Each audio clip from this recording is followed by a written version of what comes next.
L'histoire commence dans un village nommé Edger. Le garçon aux cheveux roux habillé comme un cow-boy ici s'appelle Beth. Il participe à une partie de chasse. Cependant, Beat ne pouvait rien faire d'autre que courir lorsque la bête s'est précipitée vers lui. Cela a poussé une fille nommée Elsha à intervenir et à s'en occuper pour Beat pendant qu'il se cachait derrière elle. Les villageois sont immédiatement venus récolter la bête non loin du groupe de Beat chassant des animaux. Le groupe de femmes du village montait la montagne pour cueillir des herbes. Elles ont même emmené des enfants pour les surveiller facilement. Les enfants jouaient joyeusement et coururent partout. Un enfant s'est penché au-dessus de la falaise pour regarder quelque chose. Puis il a été emporté et a glissé en bas. Heureusement, une fille aux cheveux verts a remarqué et a utilisé une corde pour remonter l'enfant. D'après les mots de l'enfant, cette fille était Atli. Peu de temps après, le groupe d'Atli s'est réuni avec le groupe de Beat. Ils se vantaient avec enthousiasme de la bête qu'ils n'avaient pas réellement chassée. Cependant, avec juste une si petite, ce n'était pas suffisant pour nourrir tout le village. Alors qu'ils étaient découragés, soudain il y eut un bruit venant du ciel. Le son vrombissait comme déchirant le ciel.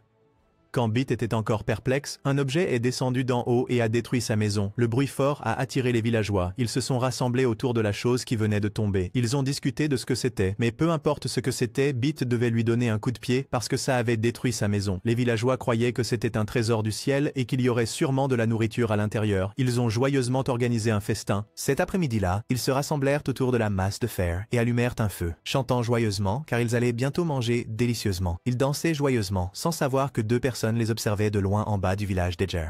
Beat ne pouvait plus le supporter. Il utilisa un bâton pour briser l'objet et l'ouvrir. À chaque coup, Elsha réalisa peu à peu que ce n'était pas de la nourriture. Mais il était trop tard quand Beat donna un dernier coup. Puis, à l'intérieur, une personne surgit et le frappa. Les enfants pensaient que la nourriture s'enfuyait, alors ils se sont dépêchés de mordre. Le garçon mystérieux a crié douloureusement qu'il n'était pas de la nourriture. Au-dessus, l'homme aux cheveux blancs était également très surpris en étant témoin. Cette nuit-là, les villageois étaient assis à écouter le garçon parler. Ils ne se souvenaient de rien du tout, seulement de quelques fragments de mémoire à propos de lui de l'autre côté du mur et a demandé aux villageois de l'aider à revenir. En entendant cela, ils éclatèrent tous de rire. Elsha expliqua au garçon. La terre sur laquelle il se tenait s'appelait Lingaland. C'était un monde entouré par un mur. Ce mur aidait à dissimuler la terre, à la protéger, la nourrir et la soutenir. Le mur était considéré par les gens comme rien de moins que Dieu. À l'intérieur, le mur était divisé en deux grandes nations. À droite se trouvait Luto, un lieu pour les érudits du savoir. À gauche se trouvait la République de Reka, un endroit honorant le courage des généraux. Les villageois croyaient que le monde entier se trouvait à l'intérieur de ce mur, donc il n'y avait rien à l'extérieur pour l'aider à y aller. Même ainsi, le garçon voulait toujours l'aide des villageois pour l'amener plus près du mur. Mais il ne pouvait pas parce que cet endroit était presque au centre du mur et très éloigné. En entendant cela, le garçon décida d'y aller lui-même sans avoir besoin d'eux. L'homme aux cheveux blancs qui observait depuis le matin, lorsqu'il entendit parler de l'autre côté du mur, fut également très surpris. À ce moment-là, un conducteur est arrivé au village d'Edger. Sans dire un mot, il a mis un bracelet à son oreille puis s'est transformé en robot. Il s'est avéré que ce type avait été envoyé pour récupérer la chose qui venait de tomber dans le village. Cependant, quand il l'a trouvée vide à l'intérieur, il s'est tourné vers les villageois pour les interroger. Il a dit que cette chose s'appelait Rakuho et qu'elle contenait sûrement un trésor à l'intérieur et que les villageois avaient pris tout le trésor et l'avaient caché. En entendant cela, tout le village pointa unanimement le garçon aux cheveux noirs. Mais le bandit dit qu'il n'était pas stupide au point de dire que ce type sale était le trésor Rakuho. Se sentant perdre du temps, le bandit commença à dévaster les environs. La maison nouvellement réparée de Beat fut à nouveau détruite. Les villageois se sont enfuis en panique. Atli est entré dans sa maison pour prendre le souvenir de son père. Dehors, Elsha a essayé de le retenir pour que les villageois puissent évacuer. Cependant, ses balles n'avaient aucun effet sur le robot. Elle a crié au garçon de parler rapidement pour l'aider. Il s'est avancé en expliquant et a commodément demandé au bandit de l'aider à traverser le mur. Bien sûr, ce type pensait aussi qu'il jouait encore des tours et a attaqué. Le garçon a sauté vers Elsha sans rien porter en se plaignant que le type n'écoutait pas son explication. Elsha a rougi et lui a dit de mettre un pantalon.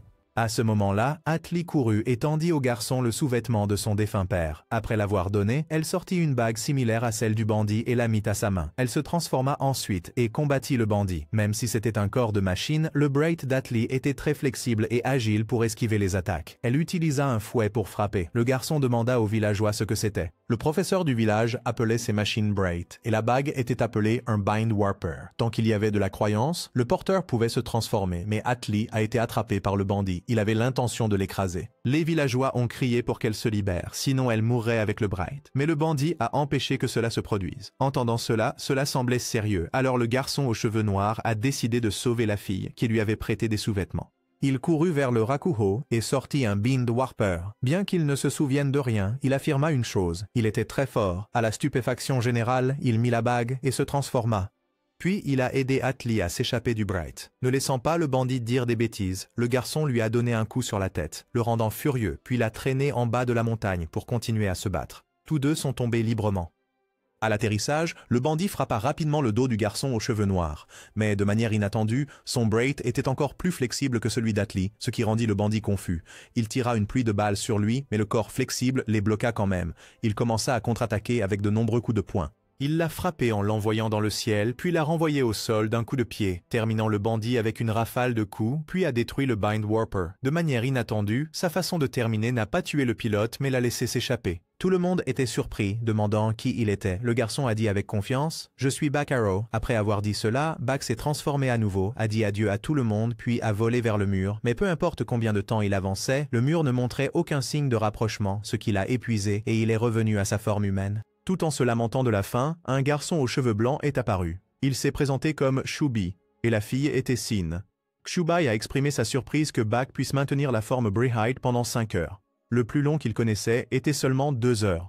Zubei avait précédemment surpris une conversation indiquant que Back venait de l'autre côté du mur. Alors il lui demanda curieusement ce qu'il y avait là-bas. Back ne pouvait pas non plus se souvenir clairement. Alors qu'il était sur le point de dire ce dont il se souvenait, Sin l'interrompit avec colère, affirmant qu'il n'y avait rien du tout de l'autre côté. Shubei a dit que le mur mesurait 10 000 mètres de haut et a expliqué qu'il faudrait 5 678 personnes de la taille de Back empilées pour atteindre le sommet. Mais il semblait que la tête de Back ne pouvait pas absorber cette information. Alors il a frappé Xubai au visage. Sin s'est précipité pour protéger son maître, mais Xubai a bloqué son arme avec sa cuisse. Il utilisa sa chair pour calmer Back, puis suggéra qu'il l'aiderait à traverser le mur, mais Back devrait attendre quelques jours car Xubai devait recalculer. Après tout, lui-même ne savait pas ce qu'il y avait de l'autre côté du mur. Back accepta en entendant cela. Pendant ce temps, au village, Atlee était soignée après la bataille. Quand elle s'est stabilisée, elle s'est souvenue de Back. Seul, il ne pouvait pas traverser le mur, alors il devait le trouver et l'arrêter. Cependant, en sortant, elle vit Back déjà endormi à la porte. Quant à Xubai, bien que Sin soit grincheuse, elle ne se mêlerait pas de ses affaires. Elle lui rappela seulement que si l'empereur le savait, il aurait des ennuis. Les deux retournèrent de rencontrer un général nommé Kai. Il a demandé à propos du deuxième Rakuho, mais Xubai a évité le sujet et est parti. Le lendemain matin, Back a reçu des vêtements cousus par Beat. Pour le rembourser, il a reconstruit pour Beat une nouvelle maison pour remplacer celle qu'il avait détruite, mais ce n'était rien de plus qu'une niche pour chien. Elsha doutait toujours de Back. Elle croyait que son amnésie était fausse et que tout ce qui concernait l'autre côté du mur n'était que de la comédie. Après avoir échangé des regards avec le doyen du village, elle emmena Back chasser avec elle, tandis qu'Atlee restait. Sur le terrain de chasse, Elsha montra à Back le village d'Edger. Cet endroit était très petit. Les ressources suffisaient juste pour qu'ils vivent au jour le jour. Atlee était le shérif et s'occupait encore de nombreux orphelins. Il mourait progressivement, donc il ne pouvait pas laisser Back rester ici car il était considéré comme le Rakuho chassé par les bandits. Il ne pouvait pas se permettre d'être attaqué comme la dernière fois. Back demanda curieusement pourquoi il ne migrait pas simplement ailleurs. Elsha expliqua que, parce que les deux nations, Reka et Ludo, étaient en guerre, il avait été extrêmement difficile pour eux d'atteindre cet endroit pour s'installer. En entendant cela, Back dit innocemment qu'il suffisait alors d'aller au-delà du mur. Mais Elsha et les villageois ne croyaient pas qu'il y avait quoi que ce soit là-bas pour vivre. Pendant ce temps, dans la République de Reka, Xubai assigna à Sin la tâche de surveiller Back. Il lui a même donné le sceau pour entrer dans l'archive interdite. Il en ferait une copie et trouverait un moyen de traverser le mur avant que ce petit monde n'apprenne l'existence de Back. Du côté de Ludo, l'anneau du bandit avait été rapporté. Les officiels discutaient avec des mercenaires lorsque la princesse Finn entra. Il s'avérait que Ludo avait utilisé des mercenaires pour récupérer Rakuho au lieu de l'armée afin de maintenir leur image de nation pacifique. Finn voulait qu'il capture Back à tout prix. Elle croyait qu'il était la clé pour maintenir la paix. Conformément aux souhaits de la princesse, ils ont contacté le seigneur gouvernant le territoire du village d'Edger, mais il a refusé de laisser les soldats de Ludo se déchaîner sur ses terres. Cependant, l'officiel a menacé de raser son territoire, alors il a cédé. Cet après-midi-là, les soldats du territoire d'Iki sont arrivés au village d'Edger. Il a exigé que Back soit remis, mais Back était déjà parti tôt. En entendant cela, le seigneur a ordonné à ses soldats d'effacer le village d'Edger. Le commandant a obéi, s'est transformé et a commencé le massacre. Atlee s'avança de nouveau pour l'arrêter, mais comme elle elle avait un corps plus petit, le commandant l'attacha et la jeta. Dans la crise, Elsha découvrit une autre bague à l'intérieur du Rakuho. Elle s'est rapidement transformée, mais pour une raison quelconque, lorsqu'elle a atterri, elle est tombée dans un trou et a disparu. Atlee a été étranglé et forcé de se détransformer. Alors que Beat s'enfuyait, il a rencontré Bak, qui n'était pas parti mais dormait dans le puits. En entendant que les villageois étaient en danger, sans hésiter, il a mis la bague et a volé pour donner un coup de pied au commandant. Pendant ce temps, sous terre, Elsha entendit une voix à l'intérieur du Bright, lui demandant d'accepter d'être le pilote. Au-dessus, lorsque Bak venait de battre le commandant, le sol commença à trembler et Elsha émergea en portant un navire entier. Lorsqu'elle se sépara, le navire s'arrêta. Avec Kshubai, Kai avait appris l'existence de Bak par Sin. Il interrogea Kshubai, mais Kshubai dit qu'il enquêtait et avait trouvé quelque chose d'intéressant dans les archives interdites. C'était un navire avec le pouvoir de détruire le monde entier. Kai soupira, disant à Kshubai de faire attention à ne pas être trop flagrant parce que l'empereur remarquait déjà ses actions. Kshubai dit qu'il enverrait bientôt un rapport. De retour à Edger, Bak demanda avec enthousiasme à Elsha de l'emmener au mur, mais elle refusa parce qu'elle devait s'occuper des villageois. Peu importe comment il la persuadait, elle refusait toujours. Pendant ce temps, Beat avait pris des dispositions avec le commandant. Cette nuit-là, tout le village s'est rassemblé pour capturer Bak. Ils croyaient que leur seigneur ne voulait que lui, alors il le livrerait pour assurer la paix du village. Bak, somnolent, dit qu'il pouvait faire ce qu'il voulait. Cependant, tard dans la nuit, Atlee est venue secrètement libérer Bak. Elle ne voulait pas sacrifier quelqu'un pour son propre bénéfice, et elle ne croyait pas qu'un homme qui avait essayé de tuer tout le village les épargnerait s'ils livrèrent Bak. Elsha est apparu derrière, pointant une arme sur Atlee. Bak a pris la parole pour l'arrêter parce qu'il comprenait la gravité de la situation. Il ne s'enfuirait pas et n'impliquerait pas tout le monde. Après tout, Bak voulait seulement atteindre le mur sans affecter personne. Puis il a demandé à Elsha si cet homme mentait et s'était ensuite retourné contre le village. Que faire alors? Elle avait le pouvoir de contrôler un navire entier, et pourtant elle acceptait de s'accrocher aux autres ainsi. Il s'est réveillé sans se souvenir de rien à son sujet, mais il savait que s'il niait ses propres sentiments, alors il ne restait rien de lui. Le lendemain, tout le monde partit ensemble. Bak était enfermé dans une cage. Atlee découvrit que sa bague avait également été prise. En réalisant que c'était l'idée de Beat, elle a montré sa déception envers lui. À leur arrivée, le seigneur les a accueillis joyeusement et a montré aux villageois la terre qu'il leur avait promis de donner, les rendant très heureux. Après avoir terminé la remise de l'homme et de l'anneau, les villageois sont partis. Tandis que Beat demandait à rejoindre l'armée, il n'a rien gagné ici car Atlee le détestait déjà. Lorsque les villageois sont partis, Beat a tiré des canons d'adieu. Cependant, le seigneur du territoire a activé les bombes qui avaient été plantées, provoquant un glissement de terrain qui a coulé tout le navire. Il croyait que détruire le village d'Edger était le meilleur moyen de sauver son territoire, car si les deux nations, Reka et Ludo, apprenaient l'existence de ce navire, elles n'hésiteraient pas à attaquer cette terre, c'est la politique. Quand Beat réalisa qu'il avait été dupé, il était furieux, tandis que Bak riait bruyamment, rendant le commandant si en colère qu'il lui tira dessus. Quand le commandant avait l'intention d'envoyer Beat dans la tombe avec le village, Bak lui lança une pierre. Beat saisit l'occasion, reprit l'anneau et le lança à Bak, le suppliant de sauver son village. C'était tout ce dont Bak avait besoin. Il s'élança, se transforma, porta Beat et vola vers Elsha, qui coulait. Il ignora le fait qu'il l'avait trahi. Parce qu'il était généreux de nature, il encouragea Elsha à se lever, car ce n'est qu'en comptant sur soi-même qu'on peut se sauver. Elle se leva alors et souleva tout le navire pour échapper au danger. Le commandant ne voulait toujours pas abandonner, alors il se transforma et les poursuivit. Cette fois, Atlee s'avança pour régler son ancienne rancune avec lui. Comme la dernière fois, elle fut attrapée, secouée. Mais au moment où il lui tira dessus, Atlee redirigea les balles vers lui. Lorsqu'il fut blessé, Bak se précipita, lança une rafale de coups de poing et acheva le commandant. Ensuite, tout le village est retourné avertir le seigneur du territoire avant de partir. Cette fois, ils se dirigeraient de l'autre côté du mur où ils étaient sûrs de trouver un endroit qui leur appartenait. Quant à Kshubai, il a rapporté à l'empereur au sujet du mur et de l'arme de destruction massive, sans mentionner Bak. Il a même demandé le droit de le détruire personnellement. 15 ans plus tôt dans la République de Reka, dans un village affamé, des enfants étaient donnés à Reka parce que les villageois n'avaient ni argent ni nourriture. Parmi eux, Kai et Kshubai. Cependant, au lieu d'accepter le destin de l'esclavage, les deux ont décidé de prouver leur valeur à la capitale, et de là sont devenus les deux grands généraux qu'ils sont aujourd'hui. Kai est venu souhaiter à Kshubai du succès dans cette campagne, tout cela pour la promesse du mur du Nord entre eux. Retour au groupe de Bak. Elsha a sorti une carte de Lingiland. La moitié ouest était Reka, la moitié est Ludo. Autour se trouvaient quelques petites nations comme le territoire Eki ici. Le groupe a discuté d'un itinéraire sûr vers le mur. Le médecin a suggéré de voyager vers le nord, le long de la zone neutre, où il y avait un passage piéton entre Reka et Ludo. Comme c'était un terrain neutre, il y aurait aussi de nombreux marchands, et ils pourraient échanger pour obtenir les fournitures nécessaires. Cela semblait raisonnable, donc tous étaient d'accord. La voix de Bit interrompit soudainement, annonçant que l'armée de Reka avait déjà bloqué leur chemin, et que c'était Shubai. Puis Sin transmit un message de l'empereur au groupe de Bak, déclarant que quiconque osait penser à traverser le mur détruisait l'ordre de Lingiland. Il n'autorisait pas de négociation et ordonnait leur destruction.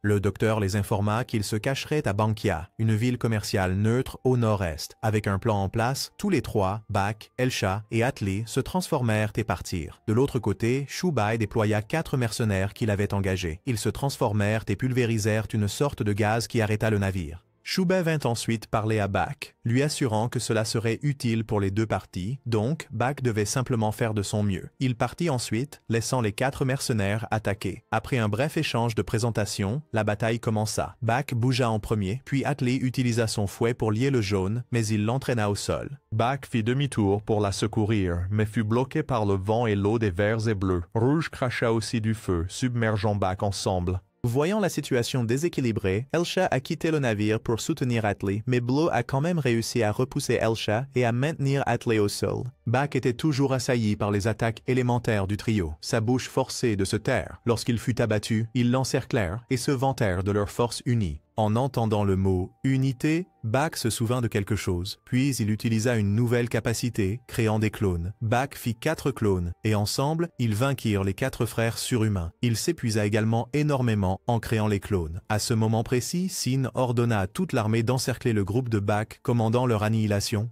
Mais Shubai est intervenu, provoquant l'explosion des Braids et des armes l'un après l'autre. Il a ensuite emprisonné Sin et est allé rencontrer le groupe de Bak. Shubai s'est rendu et est volontairement devenu prisonnier des Braids. Après avoir observé la bataille, il a conclu que Bak était digne qu'il le rejoigne, en raisonnant que pour franchir le mur, ils auraient besoin d'un cerveau intelligent, et Shubai s'est proposé pour ce rôle. Il a dit à Sin de retourner et de rapporter à la capitale qu'il les avait trahis. Shubai a confié la tâche d'escorter Sin Bak aux mercenaires, et est parti avec le groupe de Bak. Shubai a été plus tard attaché pour être interrogé. Bien qu'il n'ait pas eu d'intention hostile, Bit ne lui faisait pas confiance, car il avait déjà été trompé une fois, et ne pouvait pas facilement faire confiance à nouveau. Shubai a réalisé que cela serait très difficile. Quand Sin est revenue, elle a rapporté en larmes à Kai que Shubai les avait trahis. L'histoire est ensuite revenue 10 ans plus tôt, lorsque Rakuho a commencé à apparaître. Kai et Shubai avaient été envoyés comme s'ils étaient des esclaves. Grâce à l'esprit calculateur de Shubai, les deux ont rapidement trouvé le site du crash d'un Rakuho. Cependant, un groupe de soldats est arrivé en premier, avec l'intention de l'utiliser pour déclencher une rébellion. À ce moment-là, Kai les a combattus seuls.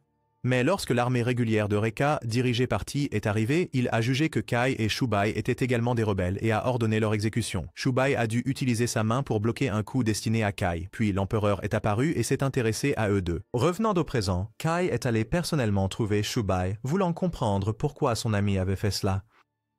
De retour avec le groupe de Bak, Shubai et le Dr Sula ont travaillé ensemble pour étudier et activer le vaisseau. En examinant le panneau de contrôle, Elsha a signalé un ennemi, cette fois une seule personne, et c'était Kai. Il s'est ensuite transformé, bloquant à lui seul tout le vaisseau. Ne s'arrêtant pas là, Kai a volé vers Elsha, l'a forcé à quitter le vaisseau et l'a frappé avec une explosion qui l'a ramené à sa forme humaine. Kai a appelé Shubai pour lui faire face, exigeant de savoir pourquoi Shubai avait abandonné Reka. Shubai a dit que Reka était un navire en perdition, un qu'ils avaient autrefois élevé ensemble avec Kai. Mais maintenant, Shubai avait trouvé un nouveau navire. Kai demanda avec colère à propos de leur promesse, mais Shubai répondit douloureusement qu'à partir de maintenant, Bak et ce navire étaient son nouveau rêve. Après les mots de Shubai, Bak sortit également, se transforma et chargea Kai. Kai lia Bak avec sa lance enflammée et le fit tournoyer. Bak créa rapidement des clones pour attaquer de plusieurs directions, réussissant à porter un coup à Kai. Mais Kai saisit le bras de Bak et libéra de l'énergie de sa poitrine, renversant Bak. Elsha et Atli se précipitèrent pour soutenir, mais Shubai s'avança pour les arrêter. Il demanda à tout le monde de cesser de se transformer et alla parler avec Kai.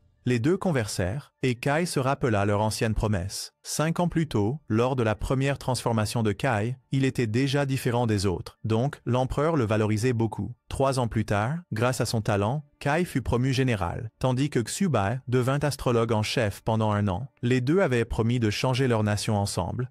Kay s'était autrefois coupé le bras, reflétant la blessure que Xubai avait prise pour lui, et c'était leur promesse partagée. Mais le bras de Xubai avait depuis guéri, et il ne se souvenait de rien de cette promesse. Enragé, Kay attrapa Xubai. Xubai répondit que Kay voulait seulement changer leur nation, tandis que lui voulait changer le monde entier, et pour cela, il avait misé sur Bak au lieu de Kay. En entendant cela, Kay ne souhaita plus parler. Il dégaina son arme et déclara Xubai ennemi de Reka. À ce moment-là, Bit attaqua Kay par surprise, mais d'un seul coup de main dans le ventre de Bit, ce dernier fut instantanément neutralisé. Kay se tourna ensuite vers Xubai, marcha calmement vers lui et abaissa son épée. Mais Bak a rapidement protégé Xubai. Kay a frappé, brisant le pistolet de Bak. Mais Bak a quand même réussi à appuyer sur la gâchette, créant un écran de fumée suffisant pour qu'il se transforme. Kay s'est transformé aussi pour continuer le combat, mais Xubai l'a arrêté. Il fit ensuite tirer un coup de semonce dans le ciel depuis le navire. Kay ricana, mais pas Sin, car la balle atteignit la capitale. Kay avait du mal à y croire, alors Xubai tira un autre coup près du palais. Kay, frustré et furieux de ne rien pouvoir faire, lança un défi en déclarant qu'il reviendrait, puis partit. Tout le monde poussa un soupir de soulagement d'avoir échappé au danger. Pendant ce temps, Xubai révéla que la blessure à son bras était toujours là. Il l'avait seulement cachée pour tromper Kay. Et en fait, Xubai lui-même ne savait même pas jusqu'où les canons du navire pouvaient tirer. Le docteur Sula a expliqué qu'auparavant, ils n'avaient libéré que du gaz, et l'explosion était due au fait que Xubai avait planté des bombes dans la capitale à l'avance. Peu à peu, tout le monde a commencé à faire confiance à Xubai, et ils ont continué leur voyage avant que Kay ne puisse réaliser la tromperie. À Reka, l'empereur a reçu des nouvelles que Kay avait échoué à détruire le vaisseau et à exécuter Xubai. Il ordonna que Kay soit interdit de recevoir d'autres missions et prépara une punition pour lui. Dans les jours qui suivirent, Xubai étudia le système du vaisseau et le rendit capable de se déplacer sans Elsha, bien qu'il ne puisse voler qu'en ligne droite et rien de plus. Mais même ainsi, cela donnait à Elsha le temps de se reposer avant de piloter à nouveau. Pendant qu'Elsha se remettait, tout le monde explora le vaisseau de guerre. À l'intérieur, il y avait de tout, des salles de classe aux armes. Pendant ce temps, à Reka, Kay se disciplinait après son échec. Le ministre de la Défense est venu lui parler, l'informant que la nuit précédente, l'empereur était parti pour réprimer les rebelles à l'ouest, laissant la plus haute autorité dans la capitale. Il a également annoncé que la punition de Sin viendrait dans 3 jours, mais a laissé entendre que pendant ces 3 jours, Sin pourrait agir librement dans la capitale. En entendant cela, Sin partit immédiatement, et le ministre, ayant terminé sa part, s'en alla également. Dans les jours suivants, le groupe de Bak continua de voyager et de camper. Ils traversèrent bientôt le territoire de Ludo et entrèrent dans la région autonome de Walston, où les défenses étaient très lâches, leur permettant de passer. Xubai supposa que Sin avait 3 jours pour enquêter sur son tour, alors ils utiliseraient ce temps pour atteindre le mur. Ils continuèrent leur chemin et une nuit, Elsha aperçut un brigate bloquant leur vaisseau de guerre. Il a exigé que le navire s'arrête, mais Elsha a dit qu'il ne pouvait pas simplement s'arrêter à volonté et que s'il ne voulait pas mourir, il devrait bouger. En entendant cela, le brigate a essayé de bloquer le navire et tout le monde pensait qu'il pourrait être aussi fort que Kay. Mais Bak est apparu et l'a sauvé juste avant qu'il ne soit écrasé. Même après avoir été sauvé, le garçon a encore attaqué Bak. Donc Bak a dû le jeter de côté, le ramenant à sa forme humaine. Bit l'a vu et l'a félicité d'être mignon, ce qui a fait qu'Atli le regarda d'un air mi-figue, mi-raisin. Le garçon s'est ensuite effondré d'épuisement. Le groupe l'a ramené à l'endroit qu'il avait mentionné, un pays appelé la ferme des beaux garçons. Là, un garçon nommé Bru est sorti et leur a parlé à tous. Au début, ils étaient méfiants, mais quand Bak a sorti de la nourriture, ils ont baissé leur garde. Bak était curieux de savoir pourquoi les gens là-bas brillaient, et Bru a expliqué qu'ils étaient le bétail de Lord Walston. Sula a examiné les enfants et a découvert une vérité horrifiante. Leur cerveau était faux, ce qui signifiait qu'ils vivaient comme s'ils étaient déjà morts. Quelqu'un a ajouté qu'une fois par mois, des élus étaient emmenés dans un laboratoire, et quand ils revenaient, ils étaient dans un état terrible. Le beau était le surnom donné au bétail. Ils étaient à l'origine des enfants de villages pauvres vendus à Walston. Mais après avoir vu ses amis être brutalement maltraités, Bruce s'est rebellé, a volé une bague et est devenu un brigate. Il a ensuite repris la ferme comme dernier refuge, car il n'avait nulle part ailleurs où aller. Jubei pensait que c'était assez normal dans la façon dont les nations utilisaient les pauvres. Ludo faisait des expériences. Reiko les utilisait comme esclaves. Bak écouta, puis suggéra que le groupe de Breur le rejoigne au mur, où ils pourraient trouver une vie meilleure à l'extérieur. Mais alors qu'ils hésitaient encore, Lord Walston attaqua la ferme. Bak s'avança et repoussa facilement les hommes du Seigneur. Ce soir-là, tout le monde mangea ensemble, mais Bru resta seul dans la tristesse, se reprochant d'être trop faible pour protéger qui que ce soit, Voyant que des mots de réconfort ne serviraient à rien, Bak partit avec Subai pour faire quelque chose. Plus tard, 3 d'entre eux, Subai, Bak et Bit, allèrent directement confronter Lord Walston, et le lendemain matin, ils s'étaient joints à Walston pour préparer l'attaque de la ferme Pretty Boy. Walston a accepté de rendre une carte de Ludo s'ils aidaient, et ils ont même apporté de nombreuses bagues pour se préparer au raid. Breu, bien que très effrayé, ne pouvait pas rester immobile et accepter la mort ainsi, alors il est sorti seul pour affronter Bak. Breu s'est transformé et a commencé à libérer de la fumée autour, puis il s'est précipité pour attaquer Bak. Alors que Bru gagnait du temps, le reste du groupe des beaux commença à bouger. Xubai fit signe pour que ce groupe soit trouvé, puis ils frappèrent Bit pour arracher l'anneau à Walston, puis ils se transformèrent tous ensemble. Une fois cela fait, le groupe Bak a également renversé la situation, mais la carte n'était plus nécessaire car Subai l'avait mémorisée d'un seul coup d'œil. Finalement, le seigneur a été vaincu devant le groupe séduisant. Une fois terminé, le groupe Bak a dit adieu à Breu et est parti, poursuivant leur voyage vers le mur. Aujourd'hui, Bit et Subai ont convenu de donner à chaque auteur de Breu un nom personnel, car cela aiderait à les individualiser et à renforcer la confiance. Après avoir décidé des noms, Subai les rappela à l'ordre, car il semblait que les gardes de Reka du Nord avaient les yeux sur leur navire sous le commandement de Bai, le général du Nord. Selon Subai, combattre dans la zone neutre était interdit par le traité de la route des caravanes. Si Reka ne voulait pas de problème, ils resteraient loin de leur navire. C'était aussi pourquoi leur destination était là où le mur se connectait avec la zone neutre. À ce moment-là, les enfants sont venus en courant appeler Elsha et Atli parce que les villageois avaient quelque chose à dire. Il s'est avéré que le doyen du village avait décidé d'emmener la moitié des gens, craignant que s'ils détruisèrent le mur, ils seraient maudits. Cependant, Elsha et les enfants ont quand même décidé de continuer. Pendant ce temps, à Ludo, Lord Walston avait été convoqué après l'incident. D'abord, il avait désobéi aux ordres et attaqué le navire du groupe Bak alors que la princesse voulait qu'il soit ramené pacifiquement. Deuxièmement, il avait expérimenté sur des enfants innocents. Il a essayé de s'excuser, mais elle ne voulait pas écouter.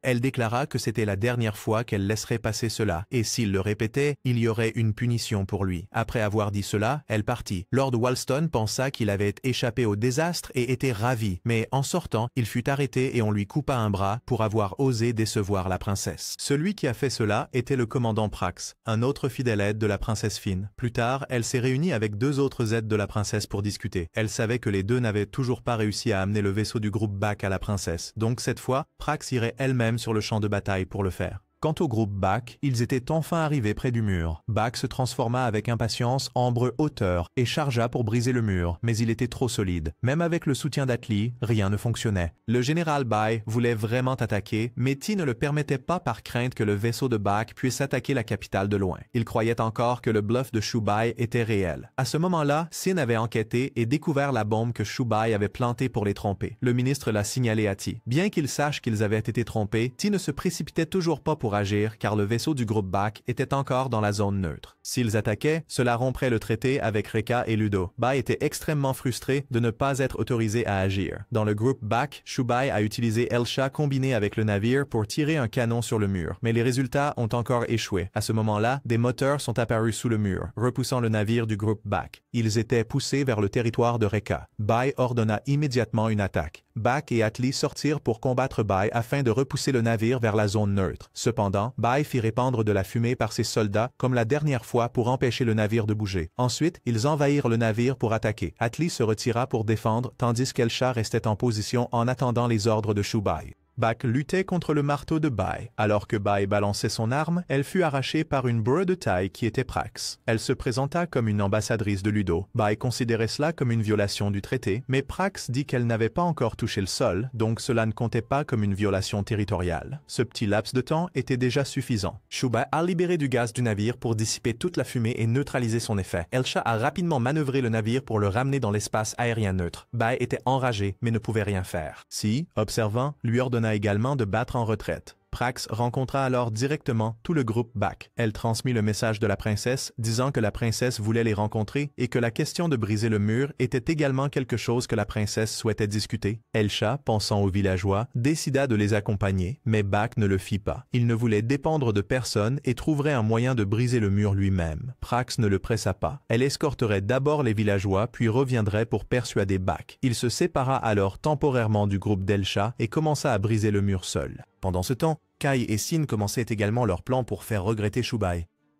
Sur le navire, Prax présenta brièvement Ludo. Le pays était actuellement dirigé par 6 nobles, avec la princesse Fine, une pacifiste, comme dirigeante actuelle. Une fois son explication terminée, le navire était déjà entré sur le territoire de Ludo. Atli demanda à Elsha si c'était vraiment bien de laisser Bak derrière, et elle répondit qu'il irait bien puisque le docteur Sola restait aussi avec Bak. Tout le monde est ensuite entré dans la capitale sous les acclamations du peuple. La princesse a accueilli les villageois dans son pays. Pendant ce temps, à Reka de l'Ouest, l'empereur venait de terminer de s'occuper de l'armée rebelle. De retour au groupe d'Elsha, les villageois furent invités à un somptueux festin tandis qu'Elsha et Atli allèrent se baigner. Tous deux étaient émerveillés par la splendeur de cet endroit et ils rencontrèrent également la princesse là-bas. La princesse promit d'offrir un abri aux villageois d'Elsha. Bak, cependant, après une journée épuisante à frapper le mur, n'avait toujours rien accompli. Mais c'était la seule chose qu'il pouvait faire sans dépendre de personne. Il voulait découvrir son passé, alors il souhaitait retourner de l'autre côté du mur. Bak demanda pourquoi Sola n'était pas allé à Ludo, et le docteur répondit qu'il avait ses raisons. Pendant qu'il parlait, Sola recula soudainement. Bak regarda derrière et vit Prax se précipiter, et elle attrapa Bak, disant que puisqu'il refusait de revenir, elle n'avait pas d'autre choix que d'utiliser la force. Bak n'était pas prêt à céder. Il s'est transformé et par coïncidence, il voulait aussi utiliser la capacité de vol de Prax. Il a créé des clones et les a tous lancés vers le haut, puis les a utilisés comme ancre pour se propulser vers Prax. Bak l'a ensuite forcé à le porter au-dessus du mur. Prax n'a pas résisté, mais a obéi et l'a emmené en haut. Plus il montait, plus les nuages devenaient denses. Lorsqu'ils ont traversé la couche de nuages, ils ont été soudainement attaqués, des dispositifs empêchant quiconque de voler trop haut. S'ils continuaient, les dispositifs déchargeraient de l'électricité pour les tuer tous. Ainsi, la tentative de Bak de franchir le mur était impossible. Pourtant, Bak refusa de l'accepter et tenta de se propulser vers le haut, mais Prax le ramena en arrière et le frappa. À ce moment-là, Rakuho apparut. Bak saisit l'occasion de s'y accrocher et de s'échapper. Pendant ce temps, Xubai avait rencontré 2 des aides de la princesse. Ils se connaissaient déjà d'avant. Tous deux voulaient que Xubai révèle le secret de Reka. Il accepta à condition qu'il lui permette de voir le processus d'amélioration de Bright. Concernant la capacité de Prax à voler, Xubai a souligné que c'était une avancée majeure. Il a également noté qu'actuellement, seuls Prax et Ludo pouvaient voler, mais a dit que s'ils participaient au processus d'amélioration, tous les Brights pourraient voler. Xubai a ensuite également reçu des nouvelles de l'apparition de Rakuho. Bak avait été capturé de nouveau tandis que le docteur Solar restait au mur, essayant toujours de le briser. Les villageois se réjouirent en apprenant qu'ils étaient autorisés à rester à Ludo. Bak fut ramené par Prax et Bid observa de loin. Il suivit les instructions de Xubai et lui fit son rapport. Après avoir reçu la nouvelle, Xubai demanda à partir en premier. Alors qu'il était escorté dehors, Bid tenta d'attaquer les soldats par surprise, mais fut contre-attaqué par 2 personnes. Xubai les électrocuta alors.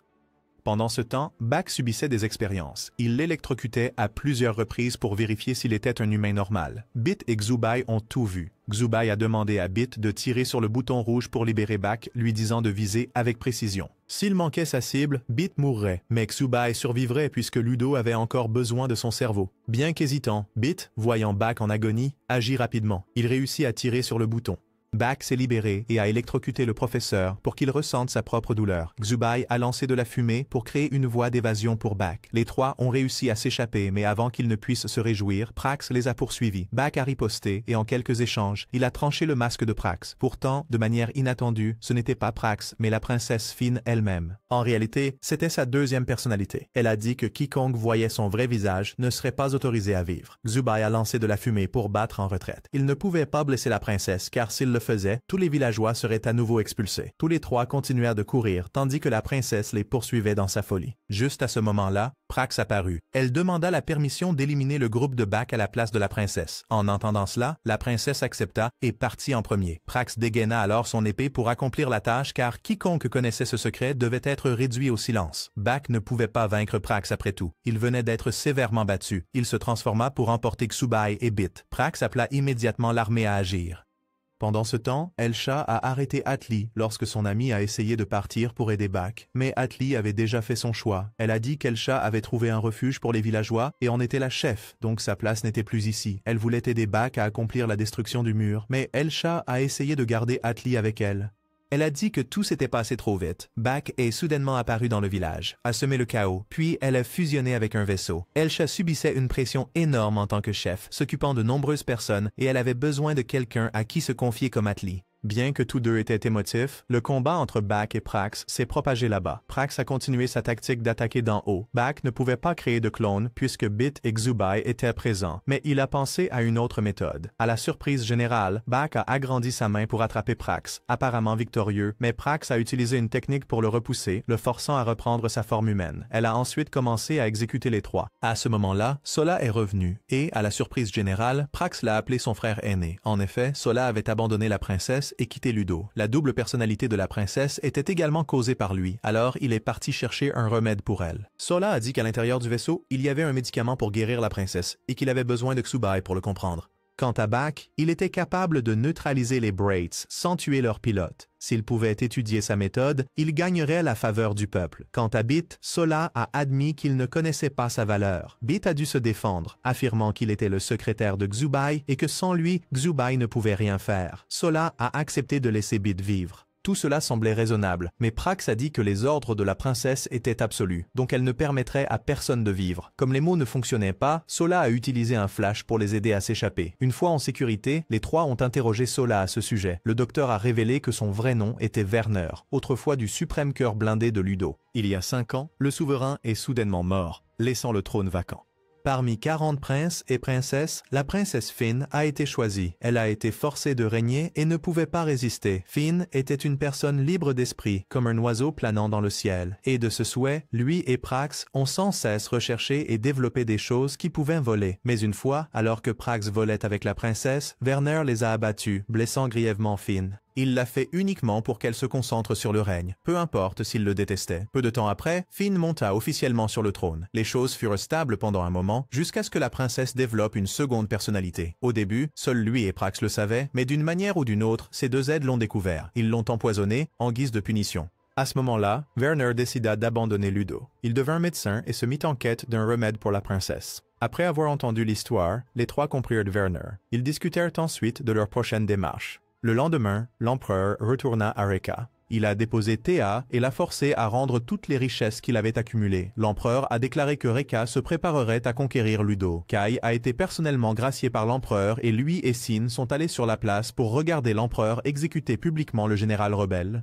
Il a montré sa puissance en donnant au général une bague pour se battre avec lui, tandis que lui-même n'avait pas besoin de se transformer. Il n'avait besoin que de cela. En un instant, l'empereur a lancé une frappe extrêmement puissante qui a anéanti le général. Il a ensuite élevé la voix, déclarant la guerre à Ludo à travers les cieux. Reka dévorerait tout. Pendant ce temps, le groupe d'Elsha avait été capturé et leurs anneaux confisqués. La princesse Finn s'était à peine remise de ce qu'elle venait de faire lorsque l'empereur de Reka l'appela pour l'informer que dans seulement un jour, Reka lancerait son invasion de Ludo. Un jour suffisait pour que Ludo se rende. Immédiatement, Finn passa à son autre personnalité et défia l'empereur en disant « S'il était si puissant, alors qu'il vienne les avaler lui-même ». Après la fin de l'appel, elle ordonna à tout le monde de se préparer immédiatement et d'informer la population. Werner, qui était parti en reconnaissance, entendit également la nouvelle et revint pour la rapporter au groupe. Zubei comprenait un peu, mais réprimanda Werner pour avoir été assez négligent pour se faire suivre. Et tout de suite, un soldat apparut pour les arrêter tous les quatre. Mais avant que quoi que ce soit ne puisse se produire, une autre personne est apparue, a dit aux soldats de partir et a souhaité la bienvenue à Werner en disant « Le seigneur l'attendait ». Dans la calèche, Xubei demanda qui était ce seigneur et Werner répondit que c'était quelqu'un que même Ludo n'osait pas défier.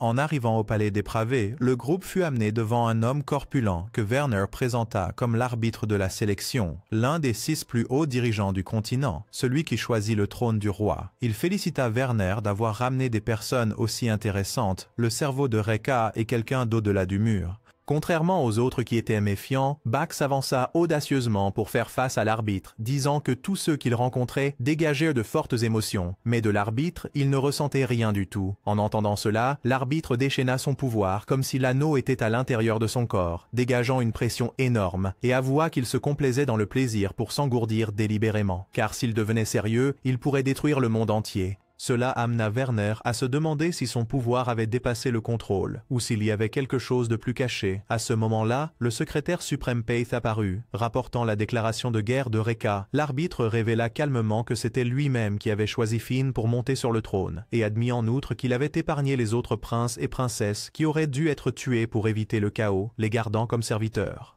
Le plus choquant de tout, il a avoué que lorsque Fine a subi son accident chirurgical, il avait transfusé son propre sang pour la sauver, croyant que sa volonté inébranlable la rendait digne d'être reine et que cela pourrait être la cause de sa seconde personnalité.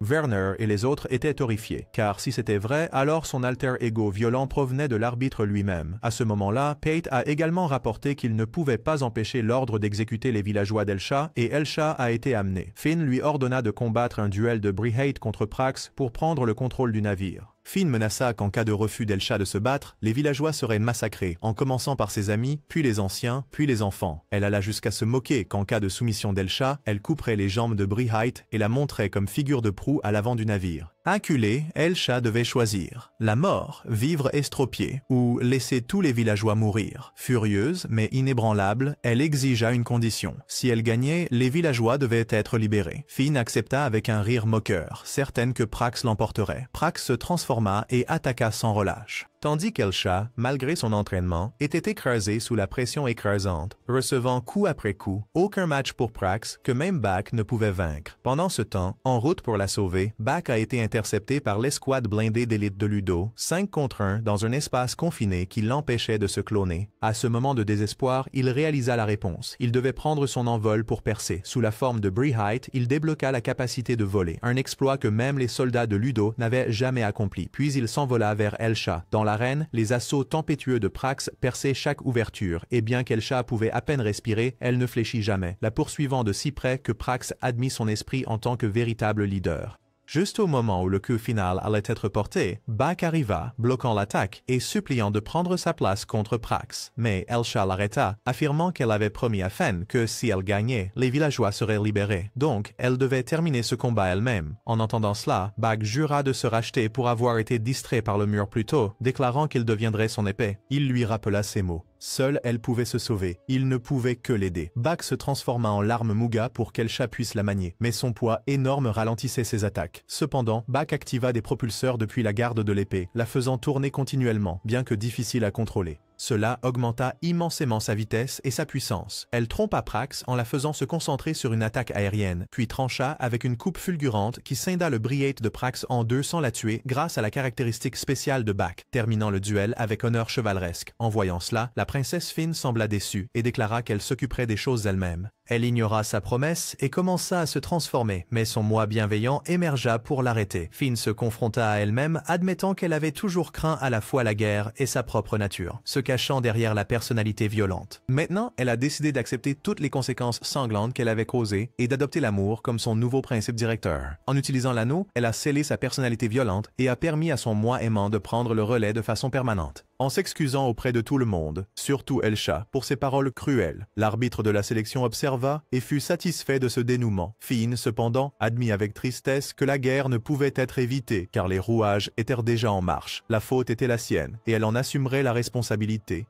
Quand Elsha a entendu que Finn avait choisi l'amour comme mode de vie, elle a tendu la main, proposant une alliance égale. Puisque Reka les chassait toutes les deux, elle a expliqué que la voie de l'amitié d'Edger était la confiance rendue par la confiance. Ravi, Finn accepta et embrassa ce nouvel espoir. À Reka, l'empereur Zetsu rassembla son peuple sous la bannière de la volonté du mur. Les soldats rugirent à l'unisson et il se lança dans la bataille avec ferveur. Sin reçut une bague et Kai la place à main droite, jurant d'écraser Ludo et de montrer à Xiubai le prix de la trahison. À Ludo, Finn voulait confesser ses péchés, admettant que sa personnalité violente avait déclenché la guerre. Mais le secrétaire suprême Pate a exhorté à garder le secret pour éviter la panique et se concentrer sur la victoire, insistant sur le fait que c'était le seul chemin vers l'expiation. Dans la chambre de recherche, Xiubai analysait la technologie de Ludo, théorisant que Brihate provenait de particules de foie, un nanométal liquide dans la Terre qui réagissait à la croyance, la bague n'étant qu'un amplificateur. Ludo tentait de créer des anneaux artificiels. Xiubai a suggéré d'ajuster le circuit spirituel, d'augmenter la sensibilité et de simplifier la structure. Provoquant une révélation, un ingénieur, D-Mine, a immédiatement surmonté les obstacles. Tandis que D-Mine était absorbé par les modifications, Xiubai a discrètement empoché 2 anneaux comme paiement.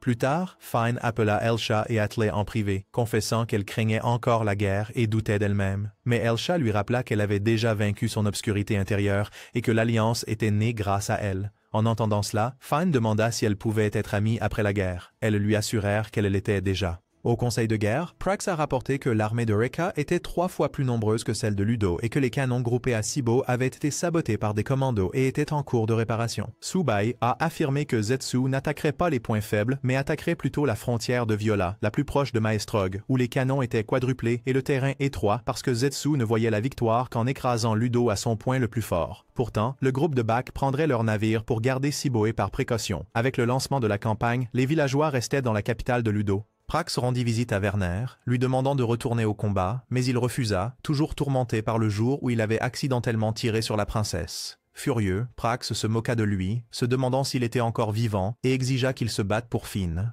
Pendant ce temps, Subai parla en privé avec Bak, disant que son apparition avait brisé le fragile équilibre du monde et que la guerre détruirait à la fois Ludo et Reka. Ensuite, Bak unirait Linguland, fusionnant la puissance de Reka avec la technologie de Ludo pour enfin défier le mur. Bak répondit qu'il devait d'abord gagner à Sibo, car leur pire ennemi apparaîtrait sûrement là-bas, comme prévu. Au canyon de Viola, les généraux de Reka apparurent, le général de l'Ouest Go et le général du Nord Bay menant l'offensive. Prax mena la brigade blindée de Ludo dans le ciel pour les affronter, tandis qu'à la frontière de Sebo, le groupe de Bak tomba dans une embuscade tendue par Xin et Kai. Bak retourna sur le champ de bataille, laissant Atli seul pour surveiller le navire. Xin sortit pour riposter afin que Kai puisse poursuivre et capturer Subai. Subai ordonna à Bak de retenir Xin, tandis que le navire nécessitait qu'Elsha perce l'encerclement et maximise la vitesse, peu importe que Kai se précipite vers eux. Bint contrôlait le canon arrière et se préparait à tirer. Shin a chargé, se moquant de Bak pour être un lâche qui n'avait jamais tué personne dans les batailles de Brit. Bak a répondu qu'il avait changé. Il s'est envolé dans le ciel, rendant Xin impuissant, alors qu'il se désengageait à plusieurs reprises. Puis Bak a plongé, attrapant Kai et le soulevant dans les airs pour que le vaisseau puisse le tirer alors qu'il était en vol. Kai était impuissant, incapable de bouger du tout et il continuait à être attrapé et tiré, jusqu'à ce qu'il ne puisse plus se battre. Juste au moment où Bak était sur le point de porter un coup fatal à Kai, Xin s'est précipitée pour bloquer le coup mortel. Elle est revenue à sa forme humaine, s'accrochant à Bak, avec l'intention d'utiliser la bombe primordiale avec lui. Cependant, Bak s'est rapidement échappé en coupant le cordon de détonation. Il a frappé Xin une fois et l'a réprimandé, lui disant de ne pas penser à mourir pour les autres.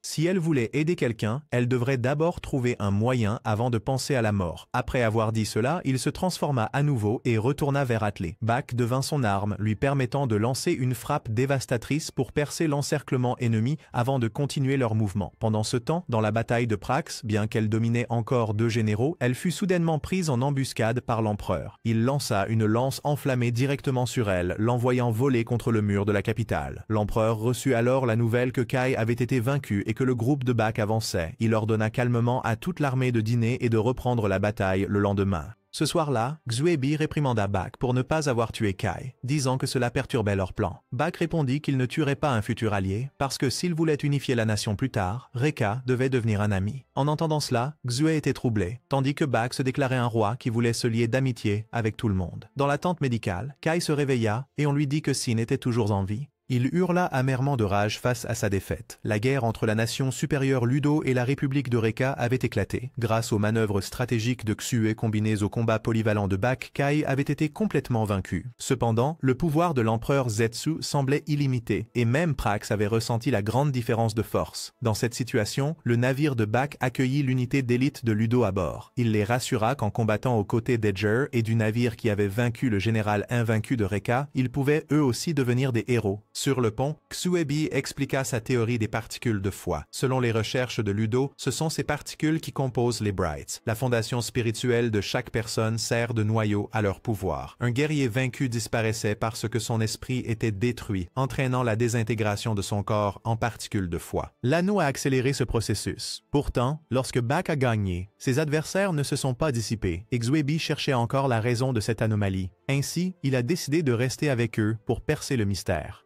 Xu a évalué la compatibilité de Bak avec le Braid comme extrêmement élevée, ce qui expliquait pourquoi il pouvait se transformer et créer des clones. Mais son bras droit endommagé pourrait l'empêcher d'utiliser un coup final que Xu a provisoirement nommé coup de sabre. Pour plus de commodité, Xu a suggéré qu'ils nomment toutes leurs techniques. Si le coup de sabre ne pouvait pas être utilisé, alors Bak serait obligé de verrouiller les cibles avec une autre technique ou de briser la foi de l'adversaire, ce qui signifiait que parfois tuer serait inévitable. La veille de la bataille, ils ont discuté de la stratégie. L'armée de Reka était plus forte que prévu et leur seule victoire jusqu'à présent était de vaincre Kai. Pour renverser la situation, un général a approuvé un plan pour attirer l'armée de Reka dans le canyon de Viola comme manœuvre de diversion. Il placerait des explosifs sur les 2 parois du canyon et une fois fois que les forces de Reka tomberaient dans le piège, il ferait s'effondrer le canyon pour ensevelir l'ennemi. Cela avait autrefois été une tactique à équipe, mais maintenant, il survivrait tandis que l'armée de Reka périrait. À ce moment-là, Pith arriva avec des nouvelles que les gens se rassemblaient à l'extérieur de la ville pour implorer la fin de la guerre. Fenn sortit personnellement pour les rassurer, déclarant que Ludo était construit sur l'amour, les rêves et l'espoir.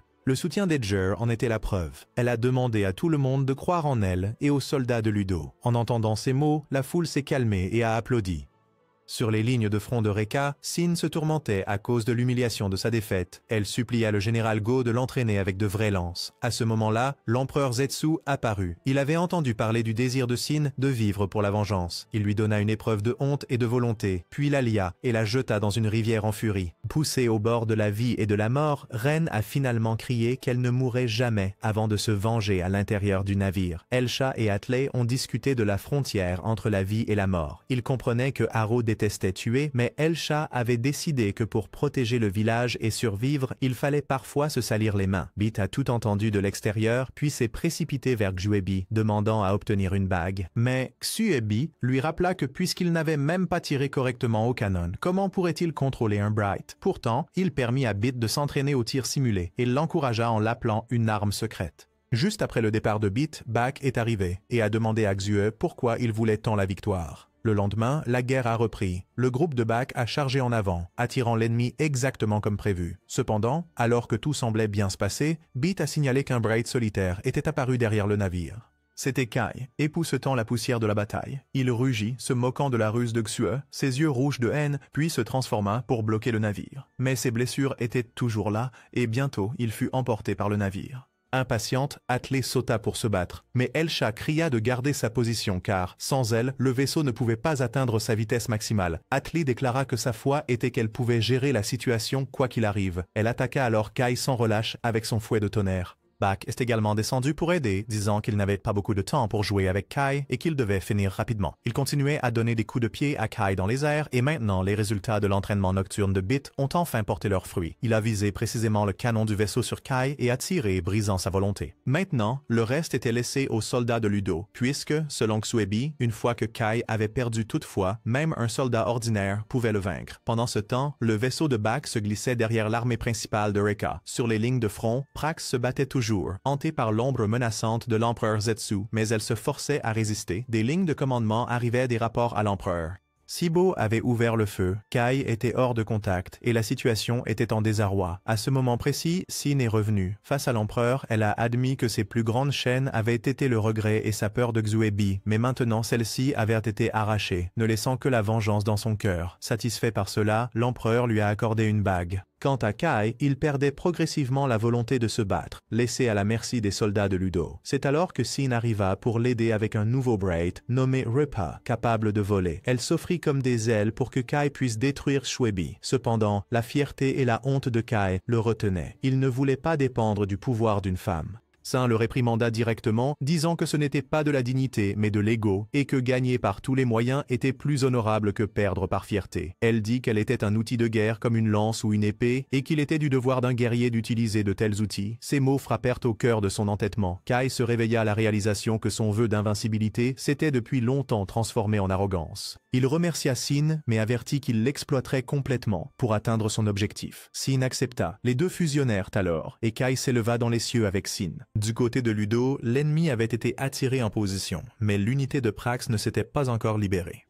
En risquant d'être enterré avec fracas, le général Bai la poursuivait de près. C'est alors que le vaisseau de Bak arriva pour apporter son soutien, maîtrisant la situation. Cependant, alors qu'il se préparait à tirer, Kai apparut, brandissant haut le drapeau de Vreka dans le ciel et déclarant solennellement sa mission d'unifier Lingalind pour créer la paix. Kai se remémora les idéaux qu'il avait autrefois oubliés dans la haine, et il changea de cible. Il ne visait plus Subai, mais dirigeait toute sa puissance sur Bak, puisque Subai lui-même lui avait dit que Bak était son véritable ennemi. Le vaisseau de Subai ouvrit le feu, mais Kai l'arrêta. Il frappa Elsha, l'envoyant valser et la laissant incapable de bouger.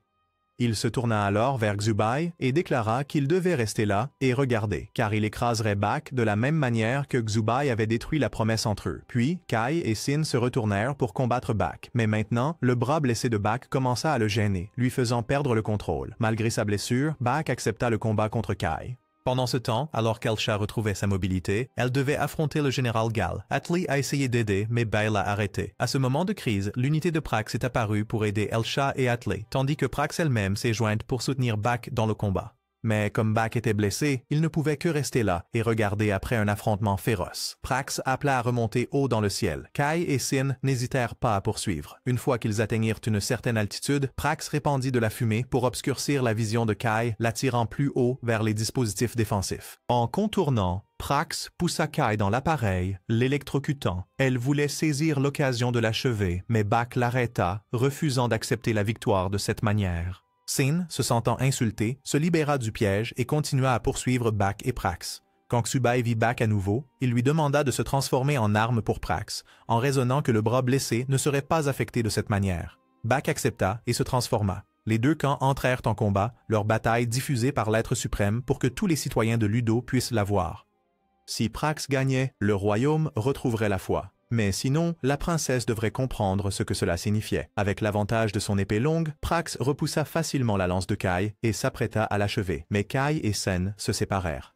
Alors qu'ils tentaient de fusionner à nouveau, Bak se détacha et immobilisa Sin, tandis que Kai tombait. Il lança des cordes pour lier Prax et la traîner au sol. Bak n'eut d'autre choix que de libérer Sin et de plonger après Kai, le ramenant dans le ciel, laissant Prax combattre Sin. Pendant ce temps, Bit et Xubai luttaient toujours pour attirer les forces de Vreka dans la position désignée. Voyant la situation stagner, la princesse ne pouvait plus rester immobile et décida de rejoindre le champ de bataille. Bak remonta une fois de plus Kai haut dans les airs. Il lui a dit que ce n'était pas leur piège, mais quelque chose placé là pour empêcher quiconque d'aller au-delà. Il lui a rappelé le conte de Lingaline couvert par le ciel et entouré de murs de tous côtés. Des mots échauffés ont suivi alors que Bak demandait ce que Xu avait vraiment trahi, sa nation ou une personne, mais jamais lui-même. Avant la bataille, Xubai avait avoué que son objectif était de gagner et de s'échapper au-delà du mur, pour tout apprendre sur le monde à l'intérieur et à l'extérieur. Il croyait que quelqu'un avait créé le mur pour une raison et avait envoyé Bak. Et donc, il ne regrettait pas d'avoir abandonné son pays ou son vieil ami. Pour lui, son petit esprit de génie ne pouvait se reposer que lorsqu'il avait vérifié que le monde était plus grand. Kai répliqua que c'était la rhétorique d'un homme vide sans patrie et sans foi. Bak répondit que le vide lui permettait de se mettre à la place de n'importe qui. Sen arriva à ce moment-là et la bataille reprit. Kai projeta Bak du ciel au sol, raillant que percer les mystères au-delà du mur était insensé alors que tant de gens à l'intérieur souffraient encore de la pauvreté. Il accusa Xubai de leur tourner le dos égoïstement. Mais Bak n'était pas d'accord, disant que la voix de Kai semblait comme s'il parlait à lui-même. Enragé, Sin tira sur Bak. Pendant ce temps, à bord du navire, Xubai manquait d'opérateurs. Elsha et Atlee étaient occupés à retenir Vreka. Les communications avec Arrow étaient instables et la soute à armes était sans personnel. Bit sauta immédiatement sur les commandes. Juste au moment où Kai appuyait sur Arrow, une lumière éclatante jaillit. Arrêtant le combat, la princesse Finn entra sur le terrain avec sa propre bague, se déclarant la princesse suprême de Ludo avec son brigade nommé Love Salute et proclamant sa foi que l'amour est tout. Chaque attaque contre elle s'est avérée inutile. Elle a ensuite utilisé son pouvoir pour guérir tout le monde. Alors que la situation semblait changer, l'empereur Zetsu de Vreka apparut. Voyant la princesse entrer en scène, il déclara qu'il devait lui aussi la saluer. Avec une force écrasante, il balaya tous les explosifs que Ludo avait plantés. En quelques gestes seulement, il envoya le groupe de Bak valser. Même la princesse ne pouvait pas endurer ce pouvoir. Son côté sombre luttait pour se libérer, malgré sa résistance. Enfin, elle succomba lorsque l'empereur brisa l'anneau de scellement, et son côté maléfique émergea pleinement pour l'affronter. La princesse frappa la première avec un coup de pied contre l'empereur. Bien qu'il ait un bouclier, elle réussit tout de même à le transpercer et à le clouer au sol. Mais il avait la capacité d'absorber les brigites, ce qui lui fit perdre une jambe. Désespérée de trouver plus d'énergie, elle se précipita dans la mêlée entre Vreka et Ludo, taillant furieusement pour récolter l'énergie du combat. Sa brutale frénésie fut entièrement observée par le peuple. Nous ne pouvons pas laisser les choses continuer ainsi. Bak dit à Prax de maintenir Kai pendant qu'il allait arrêter la princesse. Il a ensuite créé un clone pour aveugler l'empereur, puis a préparé un coup de sabre juste au moment où la princesse chargeait. Il l'a tranché, restaurant l'anneau de scellement et réprimant à nouveau son côté obscur. Pendant ce temps, Xubai et Bit à bord du navire avaient également terminé les préparatifs. Il a demandé à tout le monde de faire semblant de se retirer pour tromper Vreka. Ils sont ensuite revenus. Pendant que la princesse et Atlee restaient derrière pour bloquer l'attaque de l'empereur, Elsha est retourné piloter le navire sous les ordres de Xubai. Et ensuite, Prax est également venu récupérer la princesse et Atlee pour les ramener au navire. Lorsque toute l'armée de Vreka s'était rassemblée à la proue du navire, Bak se tenait à l'avant et était approvisionné en énergie. Le vaisseau a ensuite tiré son super canon énergétique en même temps que le coup de sabre de Bak. Bien que cela n'ait tué personne, cela a éliminé tous les Brigades ennemis sauf ceux de l'Empereur et de Kai. Cependant, l'Empereur a quand même ordonné à ses forces de charger avec des armes conventionnelles. Les généraux de Rekka ont même combattu à main nue contre les Brigades de Ludo. Les officiers de Rekka criaient en poussant l'infanterie en avant avec des fusils, des épées, des poings et même des dents. Ils déclaraient que même s'ils perdaient leurs armes, leur corps restait et qu'il valait mieux mourir que vivre dans la honte. Bak exhorta Kai à arrêter puisque ses soldats mouraient les uns après les autres, mais Xu lui dit de ne pas gaspiller ses mots, car pour eux, la fierté pesait plus lourd que la vie. Tout le monde était horrifié de voir les troupes de Rekka mourir progressivement, même en les suppliant d'arrêter. À ce moment-là, la princesse Fine a sauté dans la tempête de lames et de balles. Elle a exigé que les deux camps et même Zetsu l'attaquent afin qu'elle puisse tout absorber et le rendre sous forme de force vitale. L'amour d'un souverain guérirait tout. Elle a restauré les soldats de Ludo et de Rekka, faisant se lever et crier les guerriers des deux côtés. Les hommes de Rekka ont répondu que même s'ils étaient sauvés, ils ne montreraient aucune pitié parce que c'était un champ de bataille et se battre jusqu'au dernier souffle était leur façon de respecter leurs ennemis. Prax a dit que c'était futile, mais Fine est devenu d'autant plus déterminé. Atli et Elsha ont également terminé leur bataille. La princesse Fine a admis qu'en elle subsistait encore une obscurité qui désirait dévorer ses ennemis pour obtenir de la force. Tant qu'elle pourrait se maîtriser, elle continuerait à semer la gentillesse. Elle proclama sa foi que l'amour est tout. Le ciel trembla alors que le pouvoir compatissant de la princesse rebondissait sur Ojin. Une fois restaurée, l'armure de Zetsu se fissura et se brisa. Enfin, l'empereur donna l'ordre de cesser le combat, admettant qu'il avait été vaincu par la princesse Fen. Gu et Bei voulaient encore se battre jusqu'à la mort, mais Kai leur rappela sévèrement que l'ordre du roi avait été donné et qu'ils ne devaient pas lui faire plus de honte. Puis la princesse Fen déclara que Ludo ne ferait que se défendre, et si Rekka retirait ses troupes, elle ne serait pas poursuivie. L'empereur Zetsu accepta une trêve verbale, promettant de ne pas envahir Ludo à l'avenir, et se retira. Ensuite, la princesse Fen remercia Elsha, Atli, Prax et tout le monde pour leurs efforts unis, et le groupe répondit que c'était son amour qui avait mis fin à la guerre. Puis la princesse Fine prononça un discours en l'honneur des guerriers, déclarant la victoire et rappelant à tous de se souvenir des vies perdues, car que ce soit Ludo ou Rekka, toutes étaient précieuses.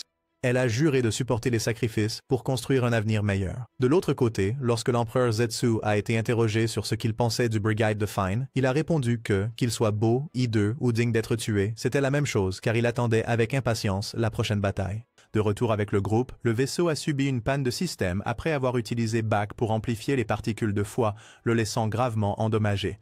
Ainsi, la cérémonie d'accueil des citoyens et les bains et festins de célébration ont dû être reportés.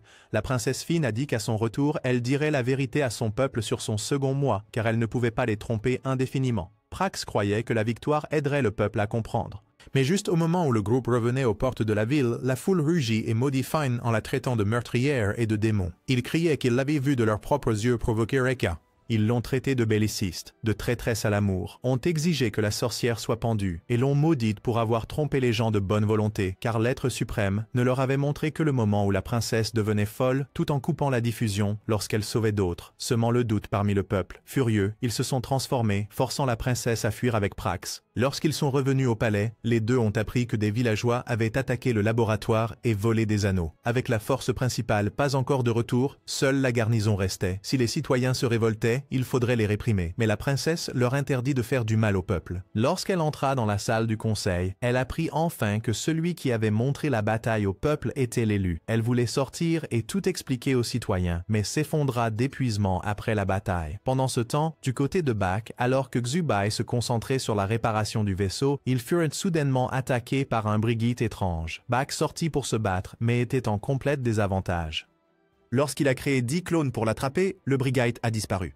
De retour dans la capitale, les citoyens avaient déjà envahi les portes du palais. Si le silence persistait, ils les enfonceraient bientôt. À ce moment-là, la princesse reprit conscience et décida de sortir pour parler au peuple. Cependant, lorsqu'un homme s'avança pour demander si c'était elle qui avait déclenché la guerre avec Rekka, soudain Bak apparut et l'écrasa, puis tua un autre villageois avant de partir. Le chaos éclata. Il s'avéra que c'était l'agent de l'être suprême déguisé. Il se déguisa ensuite en un autre villageois, excita les citoyens et et déclara que la princesse les avait trahis tout en distribuant des armes à la foule pour la rébellion. Lorsqu'il eut terminé, il retourna faire son rapport à son maître, qui révéla alors sa véritable forme. Il annonça que la princesse Fen était destituée de son trône pour avoir irrité le peuple et leur accorda la liberté de disposer d'elle comme il le souhaitait. Même les soldats ne pouvaient pas les arrêter. Même ses deux proches serviteurs se retournèrent contre elle, ayant l'intention de la sacrifier pour apaiser la colère du peuple. Mais Prax refusa d'accepter cela et tenta d'emmener la princesse. Le faux Bak est réapparu pour l'empêcher et la princesse Fine a été capturée. Werner, furieux, s'est précipité pour affronter la divinité et demander une explication. C'est alors qu'il a été révélé que Dieu n'avait jamais désiré la paix et à travers ces mots, Werner a réalisé que c'était lui qui avait envoyé un imposteur pour tirer sur la princesse quand elle était enfant. Furieux, Werner se transforma. Mais comment un homme pouvait-il combattre un dieu? Il fut submergé, acculé et forcé de battre en retraite. Quant à la princesse, alors qu'elle allait être exécutée publiquement, le vrai Bak apparut et la sauva. Werner avait réussi à les prévenir.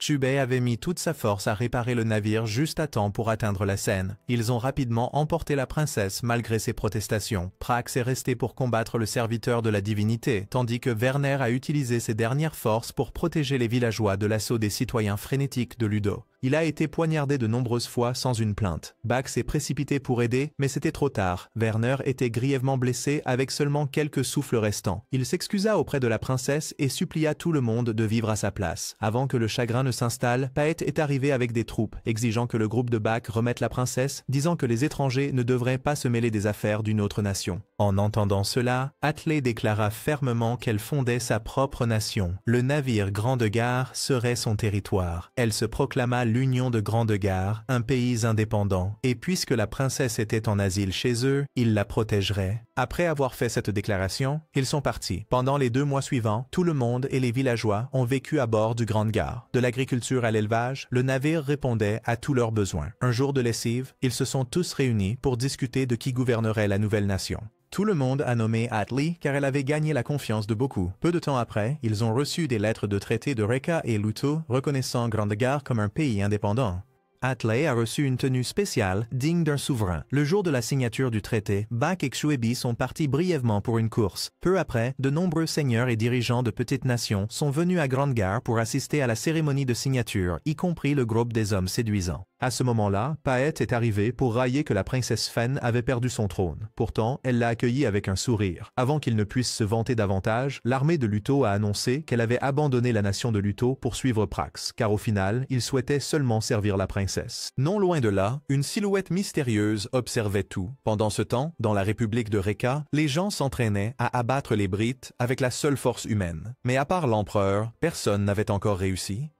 Leurs soldats avaient été affaiblis depuis leur défaite lors de la dernière guerre. Quant à Kai, il était dans son bureau à rechercher la particule de foi que Xuebi avait mentionnée. Là, il découvrit des vérités choquantes. Juste à ce moment-là, Bak et Xuebi arrivèrent à Reka. Bak se nommait Père et appelait Xin son enfant après avoir remporté la bataille, ce qui rendit Xin furieux. Mais elle ne pouvait rien faire car le ministre est apparu et les a déclarés ambassadeurs de Grande-Gare. Le ministre s'est présenté comme celui qui gouverne le pays en l'absence de l'empereur. Xuebi a soudainement demandé où était Ti pour apprendre qu'il avait depuis longtemps fui avec la richesse de la nation. À ce moment précis, Ti se cachait à Luto lorsqu'il a rencontré l'un des subordonnés de la divinité qui lui a remis quelque chose capable de prendre le contrôle de la République de Reka. De retour à la négociation, Xuebi a demandé un morceau de terre au nord près du mur comme territoire de Grande-Gare en échange de Grande-Gare de ne pas attaquer Reka. Enragé, Xin s'est jeté sur Xuebi pour le maîtriser, mais il avait anticipé cela et a demandé si sa lame pouvait frapper plus vite que le temps qu'il lui faudrait pour retirer la goupille de sa bombe. En entendant cela, Xin a hésité, pensant qu'il avait encore des bombes cachées à Reka. Bak saisit l'occasion de la repousser d'un coup de pied, et Kai apparut pour arrêter le combat. La cérémonie de signature se déroula sans accroc devant l'empereur et tous les seigneurs. Plus tard, Kai révéla que la véritable raison pour laquelle Xuebi demandait des terres au nord n'était pas seulement pour revendiquer un territoire, mais pour autre chose. Il avait été mentionné dans des textes anciens, mais avait depuis été volé, et le seul à avoir accès aux archives était Xuebi lui-même. Kai exigea de savoir ce que c'était, mais Xuebi l'ignora. Kai menaça alors d'utiliser Grande-Gare comme otage puisque l'empereur était à bord, et s'il pouvait détruire un Brit, un navire n'était rien. Mais Xuebi répondit qu'ils auraient besoin d'une justification pour une telle action. Le ministre a alors proposé à Xin de le tuer et d'accuser Xuebi, une raison suffisante pour que l'empereur agisse. Finalement, Xuebi céda et dit la vérité à Kai. Au nord, il existait un deuxième grande gare. Juste au moment où il parlait, Rekka fut attaqué. Bak attrapa immédiatement Xuebi et ils levèrent les yeux pour voir un vaisseau de guerre au-dessus de leur tête. Le pilote était Ti. Xuebi a raisonné que seul le soi-disant dieu sauveur aurait pu permettre cela. La nouvelle de l'attaque de Rekka a été rapidement rapportée à Grande Gare. Elsha et Bit se sont dépêchés d'enquêter, mais en partant, ils ont rencontré une figure mystérieuse qui a dit que le fondateur les invitait à la foi Lind, située à l'extérieur de murs. Pendant ce temps, Ti a déchaîné sa puissance, bombardant tout autour de lui. Le voyant tirer même sur des civils sans défense, Bak a chargé pour attaquer. Mais un Brit ne faisait pas le poids face à un vaisseau de guerre. Le tir de riposte de Ti a forcé Bak à battre en retraite. Elsha a appelé, exhortant Bak à revenir. Au début, il a refusé, mais quand elle a mentionné un secret sur le mur, il a obéi. Ti est devenu plus arrogant, ordonnant à tous les citoyens de Rekka de se soumettre ou de faire face à un feu impitoyable. Le ministre a suggéré de se rendre, en raisonnant que le peuple était le plus grand trésor de Rekka. Sur Grande Gare, la figure mystérieuse a rencontré Bak à nouveau. Ravi, Bak a demandé des informations sur le mur, et la figure a dit que le fondateur avait déclaré que Bak était le nouveau venu, et que c'était le vaisseau du destin. Il a exhorté Bak à visiter le site sacré de la foi, les montagnes épitaphes, avant de partir. Pourtant, Bak hésitait, se rappelant les mots de Kai, que dans la prophétie de Rekka, lorsque le nouveau venu retrouvera ses souvenirs, le monde sera détruit. Mais Xuebi rétorqua que cela avait déjà commencé, car depuis l'arrivée de Bak, tout avait changé. Xuebi croyait que c'était la volonté des anciens. Pendant ce temps, alors que Ti se réjouissait de son triomphe, l'empereur est revenu. Ti a immédiatement ouvert le feu, mais l'empereur s'est transformé, a invoqué un arc colossal et s'est lancé comme une flèche directement dans le vaisseau de Ti, coupant le traître en deux d'un seul coup. Grâce au vaisseau de Ti, Rekka s'était presque complètement rétabli, possédant désormais d'innombrables anneaux et leur propre vaisseau de guerre, ne craignant plus Grande Gare. L'échec de Ti fut rapporté par Paët à la divinité, mais le dieu était indifférent, ne se souciant que de Grande Gare. Il donna un anneau à Paët et lui ordonna d'accomplir sa mission. Bientôt, Paët évacua tous les citoyens de Luto et utilisa l'anneau pour faire surgir un autre navire de sous la terre. Il ordonna à ses forces de marcher et de s'emparer de Grande Gare. L'être suprême contacta même directement le groupe de Bak pour les avertir à l'avance. Pourtant, le véritable mystère demeurait. Comment avait-il su pour le navire et pourquoi en avait-il donné un à Rekka? Pour résoudre cela, Bak décida qu'ils enquêteraient sur la foi Lind, qui pourrait détenir la clé pour protéger Grande Gare des assauts de Rekka et Ludo. Tout le monde a commencé ses préparatifs. Dans les jours suivants, lorsque Grande Gare s'est approché du mur, Ludo avait déjà rattrapé son retard et Paët a ordonné aux cuirassés d'ouvrir le feu. Atley a déployé les forces de Prax et elles ont commencé à balayer les unités de Ludo. Mais l'ennemi était trop nombreux. Réalisant la situation, Shubi a appelé Bak à se préparer. Elja a ensuite dirigé le navire directement vers Ludo et Shubi a ordonné au navire de se transformer, levant son canon vers le ciel. Après cela, Bak exécuta à nouveau le mouvement combiné avec Grande Gire, déclenchant une explosion dévastatrice qui anéantit tous les Brigites. Après avoir mis fin à une vague de l'assaut, ils forcèrent toutes les troupes de Ludo à reprendre forme humaine. Bien que le vaisseau fût gravement endommagé, tout le monde poursuivit alors son voyage. La personne mystérieuse réapparut, instruisant le groupe de Bak de foncer directement dans le mur. Avant de partir, Shubi a libéré de la fumée pour les dissimuler de la vue de Ludo et Grangir a foncé en avant, réussissant à passer à leur grande surprise. Cependant, derrière le mur se trouvait encore un autre mur dans le cockpit. La personne mystérieuse expliqua que ce qu'ils voyaient normalement n'était qu'un mur ordinaire déguisant la montagne sacrée et seuls ceux invités par le fondateur pouvaient passer. À ce moment-là, Bit regarda dehors et vit d'étranges piliers. Lorsqu'il regarda de plus près, il réalisa qu'il s'agissait de têtes humaines. Prax vit même le visage de son frère parmi elles et se précipita pour enquêter mais fut arrêté. La figure se révéla être le créateur. Il expliqua que les visages étaient ceux de ceux qui avaient péri à Lingalint et que leurs âmes s'étendaient du sommet de la montagne jusqu'au ciel. La raison pour laquelle il voulait rencontrer Bak était pour qu'il parle au monde. Bak était un enfant perdu de l'autre côté du mur, et parce qu'il était perdu, il aspirait à retourner dans le monde où il était né. Il força alors Bak à se souvenir de la mission de celui qui avait été envoyé. Le corps de Bak éclata d'une puissance inconnue, lui causant une douleur atroce. En même temps, le mur illusoire derrière eux disparut, ouvrant un chemin pour que Ludo fasse irruption. Ludo captura rapidement Grande Gire et le bombarda. Elsha se préparait à tourner le vaisseau pour riposter, mais Bak se sépara de la formation, insistant pour affronter Ludo lui-même. Les autres l'exhortèrent à revenir et à se coordonner, mais Bak ne semblait plus être lui-même. Il se précipita seul dans le barrage, balayant à lui seul les forces de Ludo, puis fit face au Dreadnought. Pith resta calme, raisonnant que les attaques de Bak ne tuaient jamais, donc il serait en sécurité. Mais l'instant suivant, au milieu des cris désespérés de Pith, il se dissout sous les yeux de tous. Le coup de Bak avait réellement tué Pith.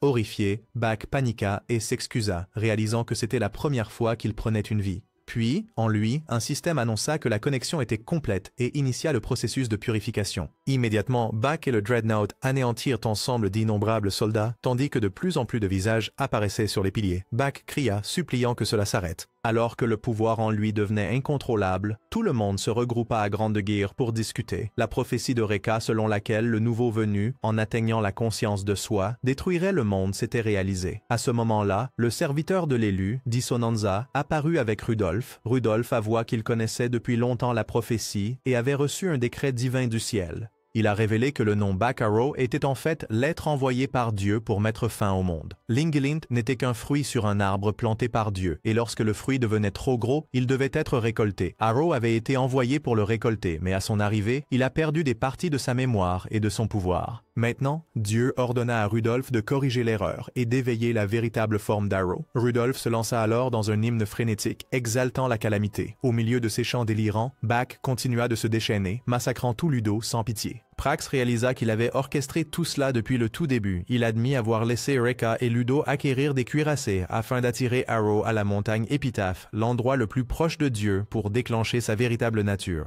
Il a en outre révélé qu'il n'était pas un Lutoéan, mais celui choisi par Dieu pour maintenir l'ordre. Bach fut horrifié d'apprendre qu'il ne pouvait pas quitter le Brigite tant qu'il n'avait pas récolté l'intégralité de Lingilint. Rudolf incita Bach à effacer Grande Guerre ensuite. Dans le désespoir, Arrow rassembla toute sa volonté pour bloquer l'explosion dévastatrice.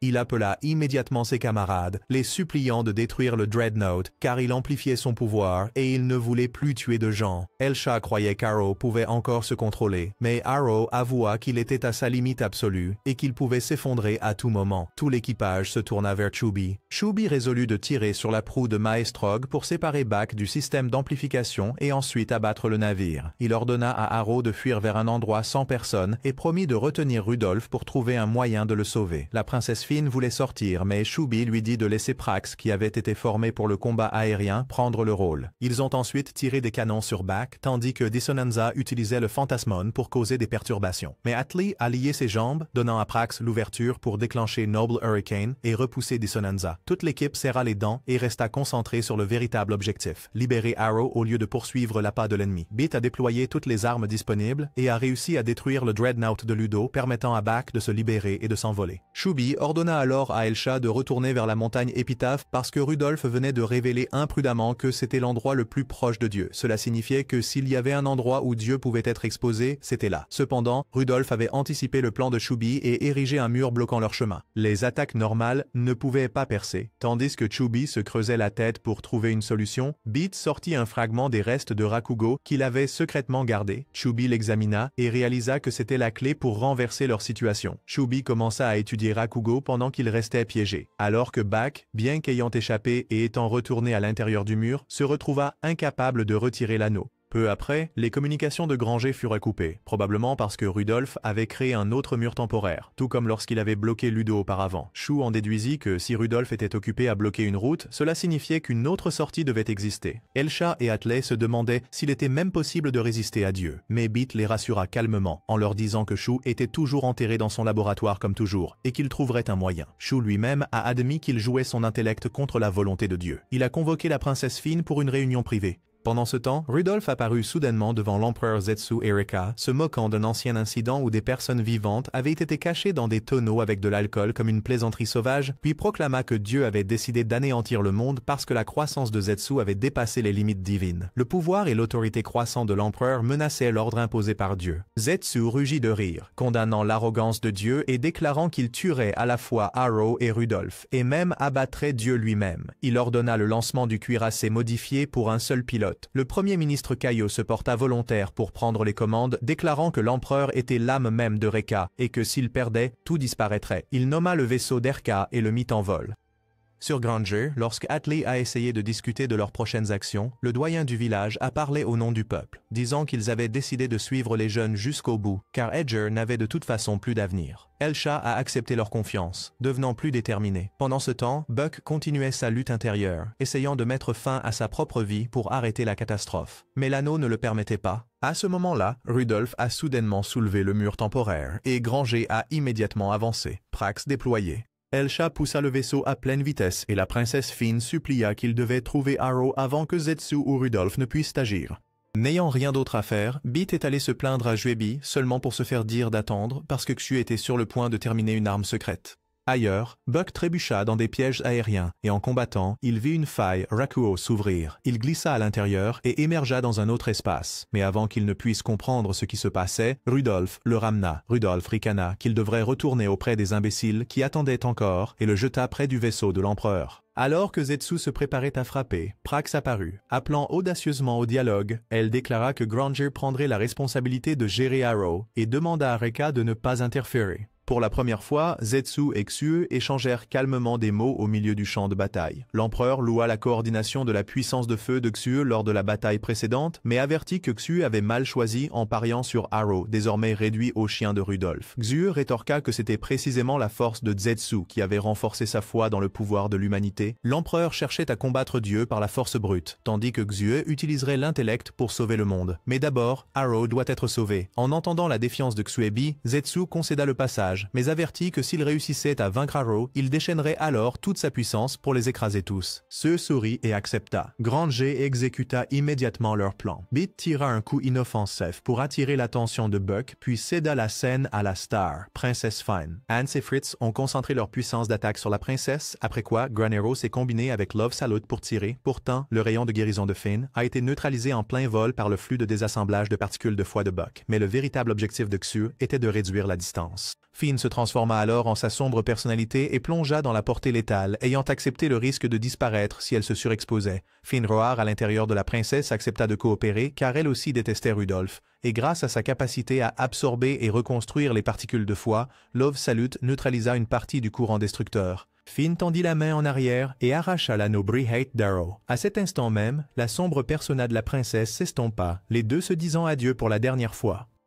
Buck réussit à se libérer de l'anneau. Le plan semblait parfait. Xuebi expliqua en détail le mécanisme. Les attaques de Buck consistaient à désassembler les particules de foi de Brihate en énergie brute, tandis que Love Salute restructurait ces particules, permettant ainsi de briser ses coups et d'ouvrir une brèche pour approcher. Seul Fan pouvait partiellement neutraliser les dégâts et les endurer sans disparaître instantanément. Tout le monde se réjouissait que Buck soit enfin libéré de l'anneau. Mais à ce moment de soulagement, alors que Xuebi serrait la main de Buck pour le relever, Buck le désintégra. Rudolph apparut, lançant des malédictions impitoyables et révéla une vérité horrifiante. Même sans Brihate, le pouvoir destructeur s'accrochait toujours au corps d'Arrow comme une malédiction divine. Quiconque le touchait serait effacé. Il était devenu une lame de mort vivante par simple contact. Tous étaient stupéfaits. Xuebi regardait avec stupeur ses propres mains qui s'effaçaient au milieu de la poussière de particules de foi tourbillonnantes, tandis que Rudolph se moquait de lui, raillant que le grand plan du cerveau de génie ne se résumait qu'à un geste insensé devant le décret de Dieu. Buck perdit de nouveau le contrôle et se transforma en Brihate sans anneau, fuyant pour éviter tout contact avec tout le monde. Prax ordonna immédiatement à Hans et Fritz de s'armer et d'évacuer les citoyens de Ludo, mais Rudolph les bloqua avec violence, raillant que Dieu exigeait encore plus de sacrifices. Dissonanza réapparut pour les obstruer. À ce moment-là, Sin et Kai se précipitèrent pour la combattre. Bien qu'ils ne soient pas du même camp, Xuebi avait été un proche ami de Kai. Les deux unirent leurs forces contre Dissonanza. À leur grande surprise, elle fut effectivement blessée. Profitant de l'instant, Sin et Kai l'ont abattue ensemble, la tuant. Suspendu dans le ciel, Kai observa froidement la tragédie, déplorant que c'était le prix que Xuebi devait payer pour avoir été effacé par Arrow lui-même. Il jura ensuite de construire une nation où les pauvres pourraient vivre en paix, le rêve même qu'il avait autrefois accusé Xue d'abandonner. Le groupe était bouleversé par la perte de leur stratège. Beat, cependant, refusa de céder. Il se remémora les jours de désespoir à Edger et déclara carrément que, comparé à la faim et à la pauvreté qui les avait autrefois dévorés, Dieu n'était rien à craindre. Ils avaient encore des armes et ils étaient bien plus forts maintenant. La princesse Finn a supplié Granger de retourner à Ludo et de sauver le peuple, car pris entre Rudolph et Rekka, il serait anéanti. L'équipe a accepté, et Beat a remis à Fine une nouvelle bague que Xu avait préparée à l'avance, preuve que même en tombant, Xu avait assuré un plan de secours pour ses camarades. Prax est entré dans la capitale pour appeler à l'évacuation. Les citoyens qui maudissaient autrefois Granger fuyaient maintenant, alors qu'elle tirait des coups de semonce pour démontrer la destruction imminente. Rudolph est apparu devant elle avec aisance, révélant sa philosophie tordue. Dieu était soutenu par la lutte de l'humanité pour la survie, et le jour où Linguline périrait serait aussi le jour où il expirerait, mais son âme servirait de nourriture impur pour Dieu. Il considérait toute création humaine comme dénuée de sens. Prax brûlait de rage en apprenant comment il avait perverti les cœurs de Ludo, transformant leur amour pour Finn en haine, et comment il avait orchestré le tour de l'oiseau lâche qui laissa son frère Werner dans un regret éternel. Elle cria qu'elle le tuerait pour son frère et sa nation. Rudolf se moqua en disant qu'elle et son frère avaient tous deux abandonné leur pays. Prax chargea, mais ses mains invisibles la saisirent.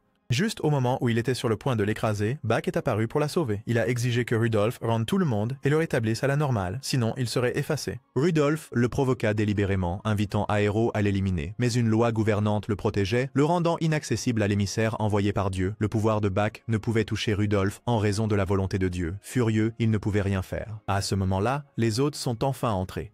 Le ciel résonnait du tonnerre des tambours de Darka. Kaio pilotait le vaisseau de guerre de Reka. En utilisant des anneaux pour permettre aux soldats de voler facilement, Kai et Sin se sont fusionnés, tandis que Zetsu menait ses troupes directement au front et déclarait la guerre, rugissant que Reka décapiterait Rudolf et son dieu. Rudolf manipulait Aero comme un canon pour ouvrir le feu. Bak a libéré son rayon destructeur, mais l'empereur a calmement détourné la lumière mortelle en utilisant les particules de foi dans l'air. Kei loua les yeux perçants et le calme de l'empereur. Zetsu hurla l'ordre à toute l'armée de charger Rudolf. Une fois de plus, Rudolf fit tirer plusieurs rayons destructeurs par Bak sur les troupes, mais l'empereur utilisa son pouvoir pour conjurer des miroirs qui reflétaient chaque explosion. Voyant cela, Rudolf attaqua les environs avec ses mains invisibles. Les grands généraux, avec l'escouade de Prax, unirent leurs forces pour résister tandis que l'empereur faisait face directement. Il lui dit qu'il le tuerait s'il laissait Dieu continuer à le contrôler. Bak, résigné, répondit que si l'empereur pouvait le faire, alors qu'il le fasse rapidement. En entendant cela, l'empereur se sentit déçu. Peut-être que Shubei était mort pour rien. Il saisit Bak, déclarant que si Bak ne souhaitait pas mourir, alors il devait surmonter Dieu, et que s'il ne pouvait pas se contrôler, l'empereur le ferait pour lui. L'empereur commença alors à disparaître, et au lieu de se transformer en particules de foi, il se rajeunit sous une forme plus jeune, tandis que Bak se transformait en épée dans sa main. La raison pour laquelle l'empereur pouvait manier Bak était qu'il restaurait continuellement les parties effacées. Rudolf trouva ce tournant des événements amusants. Il activa la répulsion résonante et invoqua l'idole monstrueuse Diognetica, comme son propre dreadnought, enfilant l'armure d'Iostrage, proclamant le credo « Dieu est tout » et déchaîna une tempête d'attaques sans fin. Les guerriers de Reka ne purent y résister. Hans et Fritz furent repoussés. Zetsu était sur le point de s'effondrer. Rudolf cria que l'amour de Dieu était victorieux. Juste au moment où le coup de grâce se profilait, Granger fit irruption sur le champ à une vitesse record. La princesse Fen avait utilisé son pouvoir de guérison sur tout le monde. Zetsu l'exhorta à se retirer, disant que son amour n'avait aucun effet contre un tel ennemi. Mais la voix de l'empereur surprit Fen en expliquant qu'il empruntait le pouvoir destructeur d'Aero pour riposter. Le duo, le destructeur et l'empereur, s'unit comme des lames jumelles. Aero cria d'excitation, appelant l'empereur, mais Zetsu le fixa et corrigea le titre avant de foncer. Rudolf rugit, prêchant une fausse harmonie, déclarant que leur mort apporterait l'équilibre au monde. Les lignes de défense se fissurèrent. Tout le monde était à leur limite, puis un cri rauque déchira le champ de bataille. Beat se jeta dans le ciel malgré sa peur tremblante. Il déclara qu'il ne jouerait plus au jeu de l'intimidation, levant haut l'anneau spécial conçu par Demine et perfectionné par Shubei avec la technologie Granger, une arme de 3 nations, la cristallisation du progrès de Lingulinde. Beat se proclama l'arme secrète de l'humanité et invoqua le Bright Kaiten en forme d'anneau colossal. Rudolf se moqua de la façon dont on pouvait se battre avec une telle chose. Beat rit bruyamment et cria pour Elsha. Aussitôt, elle activa le vaisseau avec l'anneau et il se transforma en une machine géante. Bright Granger dominait le champ de bataille. Son tout premier coup brisa la prison d'énergie que Rudolf avait érigée autour du terrain. Il resta bouche bée, incrédule qu'un coup si simple puisse briser l'échiquier de Dieu. Bit se frappa la poitrine et cria qu'il aurait dû écouter dès le début. L'humanité avait encore une arme que Dieu n'avait pas prévue. 3 heures plus tôt, Shu avait convoqué Bit et lui avait dit qu'il lui confierait l'atout. Bien que tremblant, Bit acquiesça. En comprenant pleinement sa propre foi, Shu lui dit qu'il n'était pas fort en puissance brute, mais que sa présence rendait tout le monde autour de lui plus fort. Bit, habitué depuis longtemps à ce que Shu se qualifie de génie, murmura en retour qu'en vérité, Shu était le plus grand imbécile du monde. Shu se contenta de sourire et plaça toute sa confiance en lui. À partir de ce moment, Bit définissait sa croyance comme dépendant de presque tout le monde. Grâce à cela, il pressait sans relâche l'offensive, forçant Rudolf à changer de cible puis à attaquer d'autres. Pourtant, la princesse Finn les guérissait avec son pouvoir. Prax exhorta tout le monde à se dépêcher, car lorsque la princesse guérissait les autres, elle souffrait aussi de leur douleur. En entendant cela, l'empereur et Bak se jetèrent sur Rudolf. Il s'est caché à l'intérieur de Diognetka, mais les deux ont pénétré à l'intérieur et ont lancé des attaques continues. Cependant, il a quand même réussi à résister. Après avoir échangé des coups pendant un moment, Rudolf se sépara du Dreadnought pour combattre personnellement. Lui et l'empereur s'affrontèrent à nouveau. Au fur et à mesure que le combat s'éternisait, l'empereur commença à faiblir, forçant Kai à intervenir et à le soutenir. Mais ce temps fut suffisant pour que Bak analyse la faiblesse de Rudolf. Dieu aussi avait des fils. Kai regarda de près et repéra les câbles reliant Diognetika à Diostrage. Si Rudolf était vraiment omnipotent, pourquoi aurait-il besoin de câbles? Les lois de Lingalind le liaient encore. Zetsu rugit son propre nom, se proclamant le plus fort et jurant de tuer même Dieu. Wrecker rugit à l'unisson à son commandement, puis tous ensemble, ils chargèrent pour couper les câbles. Pourtant, les cordes étaient si durables qu'elles brisèrent leurs armes et rebondirent, blessant beaucoup. La ligne de bataille fut forcée de battre en retraite. La princesse Finn utilisa immédiatement son pouvoir de guérison sur tout le monde. Rudolf se moqua en disant que ce n'était rien d'autre que de l'amour humain, incomparable à la grâce de Dieu. Finn chancela mais insista sur le fait qu'elle allait bien. Elle refusa d'être la seule à se plaindre comme une faible. Amusé, il dit qu'il verrait combien de temps elle pourrait tenir, puis lança une attaque totale qui blessa d'innombrables personnes. Même la princesse Finn ne pouvait plus le supporter, et Bit lui-même était submergé. Les performances du vaisseau commencèrent à décliner. Refusant d'accepter la défaite, Bit cria pour Kaio et Darka et proposa imprudemment quelque chose de fou, fusionner les Dreadnoughts d'Edger, Ludo et Reka ensemble. Il cria de ne pas sous-estimer le pouvoir de la confiance. Les vaisseaux s'assemblèrent, leur masse et leurs particules de foi fusionnèrent en une seule. Granger et Darka se combinèrent, et Zetsu déclara joyeusement le grand nom Granrika. Bit l'appela accidentellement « vieux », attirant des regards noirs des deux côtés, mais cela allégea l'atmosphère étouffante. Reka rassembla de l'énergie. Granrika alluma la poussée maximale. Bit étouffa d'émotion en révélant que c'était le mouvement que Shu avait préparé à l'avance. Le barrage total de Lingaland déchira la formation de Rudolf. L'empereur cria alors à tous de graver cette bataille dans leur cœur, car les particules de foi étaient l'incarnation de la volonté, et tant que Rudolf restait lié par les lois du monde, la victoire était possible. Lui et Bak ensemble ont intensifié l'attaque contre Rudolf, leurs frappes s'enchaînant à l'unisson. Bien que la force régénératrice de l'empereur s'affaiblissait, il déclara que tout ce qui comptait était de le faire tomber. À ce moment-là, Bak a libéré son pouvoir, permettant à l'empereur de détruire l'arme de Rudolf. Zetsu et Aero ont ensuite combiné leurs forces. Il a conjuré un arc de lumière et tiré des flèches jumelles, alors que lui et Bak fonçaient droit sur Rudolf. Tous ont acclamé en triomphe jusqu'à ce que Rudolf dise soudainement « merci ». Il s'était délibérément laissé transpercer. Saisissant l'occasion de la blessure, il inonda Aero de la volonté de Dieu, éveillant la forme primordiale du destructeur. Il utilisa ensuite Bak pour poignarder l'empereur. Kai se précipita, mais Dissonanza sauta pour bloquer tout le monde, liant les spectateurs, les forçant à assister à la chute de l'empereur. Aero, contrôlé, s'excusa auprès de Zetsu. Rudolf porta le coup de grâce, mais Zetsu refusa de mourir en silence. Il reproduisit la technique de la sombre personnalité de la princesse qui avait autrefois pris le pouvoir. Il mourrait, mais il entraînerait Rudolf avec lui. L'empereur a alors retiré toutes les bagues en lui-même avant sa fin. Il rugit à travers Linguland, proclamant que chaque personne décide seule de son propre chemin dans la vie, que l'esprit combatif définit l'humanité, que même si Dieu est l'ennemi, ne renoncez pas. Suivez le chemin tracé par vos propres mains. Son rugissement se dissipa dans le ciel. Avec cela, il disparut, laissant tout le monde en larmes. Une explosion suivit, emportant tout sur son passage. Ce soir-là, tous pleurèrent l'empereur, jurant de lui organiser de grandioses funérailles comme si ce n'était pas ce jour-là. Prax enquêta, mais ne trouva aucune trace de Bak, Rudolf ou Dissonanza. À ce moment-là, des nouvelles arrivèrent de la ferme du beau garçon. Bak était là, détruisant tout. En entendant cela, Kai et Sin partirent au combat, car ils avaient promis à l'empereur de vaincre Bak. Mais Bak tirait seulement au hasard autour de lui. Kai l'affronta alors. Arrow déplora que plus personne ne pouvait l'arrêter. Kay a calmement levé sa lance et a libéré un destructeur du ciel sombre, formant une sphère de ténèbres qui a frappé Bak. À leur grande surprise, cela a réussi à détruire un de ses bras. Kai avait compressé des particules de foi en une obscurité si dense qu'elles ne pouvaient pas être effacées avant d'atteindre sa cible. Déchiré, Bak a esquissé un faible sourire triste car enfin quelqu'un l'avait poussé au bord de l'anéantissement. Kay admit que cette technique, il l'avait apprise de l'empereur Zetsu, disant que c'était la croyance d'ouvrir un chemin là où il n'y en a pas. Et il l'avait combinée avec la croyance d'être sans égal, sans hésitation, sans peur. Une seule lame perçant les cieux. Kay rassembla sa puissance, ayant l'intention de porter le coup final. Arrow ferma les yeux comme s'il acceptait, mais au moment même de la vie ou de la mort, un champ de force explosa, une figure gigantesque se tenait entre les deux, une voix familière résonna, c'était Shubai. Il dit qu'il avait promis de sauver Bak,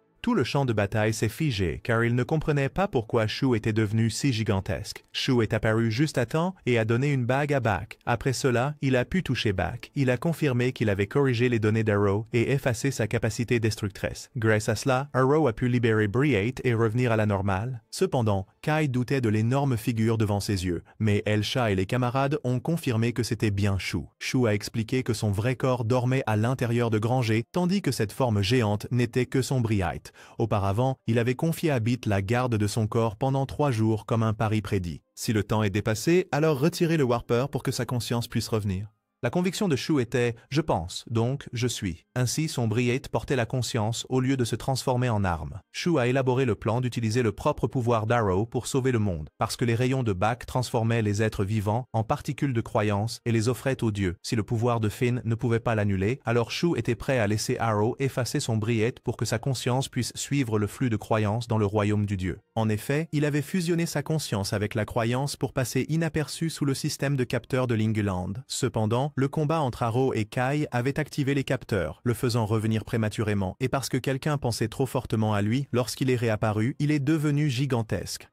Ensuite, Wrecker a exigé de capturer Arrow parce qu'il avait causé la mort de l'empereur Zetsu. Arrow a accepté la culpabilité parce qu'il croyait que s'il avait tué beaucoup, alors il devait payer. Cependant, Granger s'y est opposé. Atlee a pris la parole, demandant son retour. Kai a averti que les paroles d'un leader étaient une politique nationale. Les deux camps étaient tendus lorsque le groupe d'hommes séduisants dirigé par Bray, Brian et Gordon est intervenu, déclarant que ce territoire était sous leur souveraineté. Si Rekka forçait, alors ce serait une infraction. Il serait contraint d'agir même s'il n'était pas aussi fort que Rekka. Il devait encore à Arrow et ne pas laisser quiconque le prendre. À ce moment-là, Shu proposa d'échanger des informations sur la véritable nature du monde en échange d'Arrow, car en errant dans le domaine de Dieu, il avait réalisé beaucoup de choses. Ensuite, tout le monde organisa un festin chez Granger. Après avoir mangé, tout le monde commença la réunion. Shu dessina le diagramme de l'univers créé par Dieu, des sphères Lind suspendues. Linguland n'était qu'un Lind parmi eux. Le centre où les Lends se connectaient était le sanctuaire. Les signaux électriques des formes de vie étaient convertis en énergie pour nourrir Dieu. Les Briates existaient pour concentrer la croyance pure. La conscience des morts se transformait en particules de croyance et était collectée dans des conduits. Les piliers crânes du mont Épitaphe étaient des stations de collecte. Tout Lind déviant de la norme serait effacé comme on abat du bétail sauvage. Si Arrow cessait d'être le destructeur, alors Dieu passerait à un autre plan. Toute la salle était enragée en réalisant qu'il n'était rien d'autre que du bétail. Breu cria qu'il se battrait comme avant. Rekka poursuivrait la volonté de l'empereur. Fine et Atlee espéraient tenter des négociations par la parole, mais Shu a dit que le chemin vers le sanctuaire ne pouvait pas être parcouru de la manière habituelle parce que les tubes Rakuho déformèrent l'espace avec des anomalies dépassant la technologie actuelle. Seule une conscience fusionnée avec la croyance pouvait passer. À ce moment, Arrow a confirmé qu'il était une fois tombé dans un puits Rakuho pendant un instant et avait été ramené par Rudolph. Ainsi, tout le groupe a convenu de retourner au mont Épitaphe pour étudier le mécanisme de Rakuho. Breu a proposé une alliance temporaire en raison de l'objectif commun de rencontrer Dieu. Granger a accepté. Rekka hésitait, craignant qu'Arrow ne retrouve un pouvoir destructeur. Mais Shu a dit que la probabilité que Linguland soit effacé immédiatement était encore plus grande. Tout le monde a demandé l'avis de Bak. Il était toujours tourmenté, se demandant pourquoi il avait perdu la mémoire et voulait sortir du mur. Personne n'avait de réponse complète. Cela rendait Bak très effrayé de tuer quelqu'un accidentellement. À ce moment-là, Kai dit froidement que s'il avait si peur du péché qu'il tremblait toute sa vie, alors il devrait plutôt mourir. Il a défié Arrow en duel en tant qu'homme, pas en tant que général. Bak, après avoir écouté, a également accepté. Le combat entre les deux a commencé, et Bak n'avait pas besoin d'utiliser une épée. Le duel s'est déroulé, Arrow esquivant continuellement, tandis que Kai criait pour qu'il ressente le poids de ce qu'il avait causé, rejouant chaque coup puissant de son épée. Beat et les autres étaient inquiets, mais ont remarqué qu'Arrow tenait toujours bon et refusait de s'effondrer. Au milieu de la tempête d'attaque, Arrow réalisa soudain que son instinct d'esquiver était parce qu'il ne voulait pas mourir. Il avait encore des amis à protéger. Il cria qu'il rejetait la mort et riposta à Kai avec un coup. Kai était très satisfait et sortit alors l'arme de l'empereur, imitant immédiatement la technique de Zetsu, libérant le Demon Nether Road Slash avec un domaine sombre compressant les particules de croyance à l'extrême, mais au moment décisif, Arrow bloqua l'attaque à main nue. Il a avoué que depuis qu'il savait qu'il était le destructeur, il s'était demandé pourquoi il continuait à se battre aux côtés de tout le monde. La partie de lui qui voulait sauver les gens était-elle un mensonge ou non? Maintenant, il comprenait que ce qu'on appelait l'erreur système en lui était ce que tout le monde avait inculqué en lui. Elsha, Atli, Shu, Ren, Kai, Fine, Prax et tous les habitants de Linguland, avec leur puissante volonté de vivre, l'avaient transformé d'un destructeur en sauveur. Il jura de résister à la volonté d'effacement de Dieu, se proclamant l'incarnation de la croyance de Linguland, y compris celle de Zetsu. Il cria qu'il porterait tous les destins qu'il avait effacés avec ses mains. Kay lui a dit de le prouver avec ses mains, puis tous deux se sont précipités dans un combat à main nue. Tout le monde s'est réjoui en voyant Arrow revenir pleinement. Après le combat, Elsha et Atli, en larmes, coururent embrasser Bak, et Bit en profita également pour se précipiter et voler un câlin. Lors de ce voyage, Elsha avait envoyé les villageois séjourner à la ferme du beau garçon, car ce serait trop dangereux s'il y avait des personnes âgées et des enfants. Pendant ce temps, Chu Bai passait du temps avec Kai à se remémorer le passé. En vérité, la mort de l'empereur avait été prévue par Chu pour que Kai puisse prendre le trône et construire le monde parfait qu'il s'était autrefois promis. Il avait même rédigé quelques politiques de développement national pour Kai, mais Kai a refusé de les lire. Sachant que Chu avait caché une cicatrice sur son bras, ils ont convenu de lire les politiques ensemble une fois qu'ils auraient vaincu Dieu et compris ce monde. Kai a juré d'aider Chu à réaliser son rêve, et les deux ont de nouveau prêté serment ensemble. Saint, observant de loin, était également satisfait. Après cela, le voyage vers le mont Épitaphe commença. Ils passèrent facilement à travers le mur. Dehors, les âmes entassées des morts s'élevaient encore haut. Tout le monde a observé une minute de silence pour eux. À ce moment-là, Rudolf, encore en vie, est apparu. Il a déclaré qu'il vivrait jusqu'à la fin de ce monde. Il a dit que Dieu avait abandonné Linguland et qu'il était venu ici pour rendre son jugement. Puis un gigantesque Rakuho est apparu en plein milieu de Linguland. Il a commencé à s'activer, rétrécissant les murs. Les gens ont paniqué et se sont enfuis. Voyant la situation empirer, Chu Bai ordonna à Kai et à quelques autres de retourner et de détruire le Rakuho pendant qu'ils restaient pour combattre Rudolf. Rudolf avait forgé une lance à partir des âmes des morts et l'avait lancée sur Granger, clouant le navire au sol. Il luttait pour se libérer, mais en vain. Pendant ce temps, le groupe de Kai a rencontré Dissonanza, bloquant leur chemin. Prax est resté pour la combattre, tandis que les autres se concentraient sur la destruction du gigantesque Rakuho. Mais c'était trop dur. Quant au groupe de Bak, Chu Bai essayait de trouver une issue avant qu'il ne soit écrasé. Mais à ce moment-là, Bak rassembla sa force et sépara la lance de Rudolf en piliers. Chu Bai réalisa que le pouvoir de Saberbluff était la séparation de la croyance. Ils ont alors temporairement vaincu Rudolf et sont retournés aider le groupe de Kai à détruire le gigantesque Rakuho. Cependant, juste au moment où ils revenaient, Rudolf réapparut. Quand la situation semblait désespérée, Chu Bai rit. Il a dit que si Rudolf essayait encore de les arrêter parce qu'ils étaient une menace empêchant la destruction de Linguland, alors ils avaient encore une chance de gagner. Chu Bai a ensuite demandé à Bak de se combiner avec Kai. Il s'est transformé en épée. Dissonanza s'est précipité, mais Prax l'a attaqué et Bit a retenu Rudolf. Kai et Bak ont ensuite réenacté la technique ultime de l'empereur. Kai a créé un arc gigantesque et avec Bak, ils ont foncé droit sur le Rakuho, créant un trou noir qui a tout englouti, mais juste au moment où ils l'ont détruit, un autre Rakuho est apparu. Chu Bai a crié que c'était le moment. Kai et Bak ont immédiatement tiré une autre flèche, transperçant directement le Rakuho. Après cela, tout le monde a traversé la porte pour rencontrer Dieu. Rudolf, furieux, déclara qu'il effacerait Linguland de ses propres mains, mais Prax et le général Bai ne le permettraient jamais. Pendant ce temps, le groupe de Bak atteignit enfin le domaine de Dieu. Du centre apparut un homme qui ressemblait beaucoup à Bak.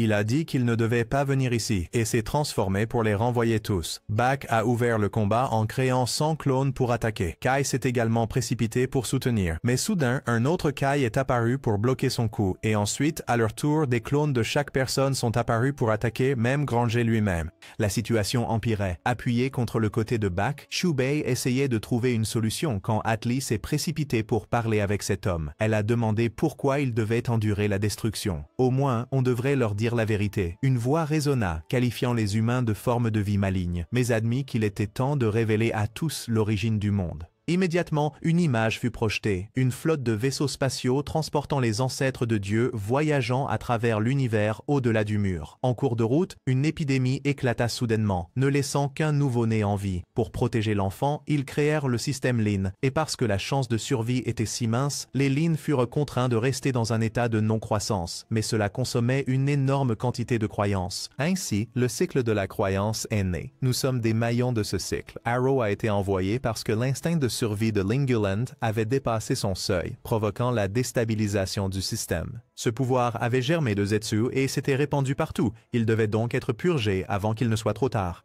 Le groupe brûlait de fureur d'être comparé à du bétail et déclara qu'ils n'accepteraient pas un tel sort. Ils contre-attaquèrent avec tout ce qu'ils avaient, mais toutes leurs techniques furent annulées. Shu expliqua qu'ils manquaient de croyance parce qu'ils avaient quitté le cycle sous Linguland et n'avaient donc pas atteint le seuil. Pendant ce temps, sous Linguland, la princesse Fine menait tout le monde au combat. Cependant, l'homme était bien trop fort, laissant beaucoup de blessés graves. Une fois de plus, la princesse devait endurer la douleur pour les guérir. Voyant cela, Rudolf se moqua de son sacrifice, puis lança une autre attaque à grande échelle pour voir combien de temps elle pourrait tenir. Mais à ce moment-là, son brihide commença à se fissurer. C'était le résultat de l'attaque précédente de Kai et Bak. Saisissant l'occasion, le général Bai et Go exécutèrent une combinaison de sabres jumeaux, tournoyant ensemble pour trancher tous les bras de Rudolf. Prax chargea ensuite, utilisant la technique de Werner pour lancer une attaque complète, détruisant avec succès le brihide de Rudolf. Pourtant, dans leur brève joie, Rudolf s'approcha soudainement de la princesse, la saisissant par le cou pour voir combien de temps elle tiendrait. Dans cet instant désespéré, l'empereur et le mauvais côté de la princesse apparurent soudainement, projetant Rudolf au loin. Il ne comprenait pas ce qui se passait. Cependant, c'était quelque chose que l'empereur devait à Rudolf lorsque Rudolf avait détruit les montagnes Épitaphe plus tôt. Bak avait tué tant de personnes que les données des deux n'avaient pas encore été transmises, et Bak leur avait accordé le pouvoir de revenir une fois de plus. Bien qu'ils ne puissent pas durer longtemps, c'était suffisant pour que les deux s'unissent à tout le monde pour vaincre Rudolf. Après cela, tous se sont combinés, la princesse Fine absorbant la force de chacun pour alimenter l'empereur.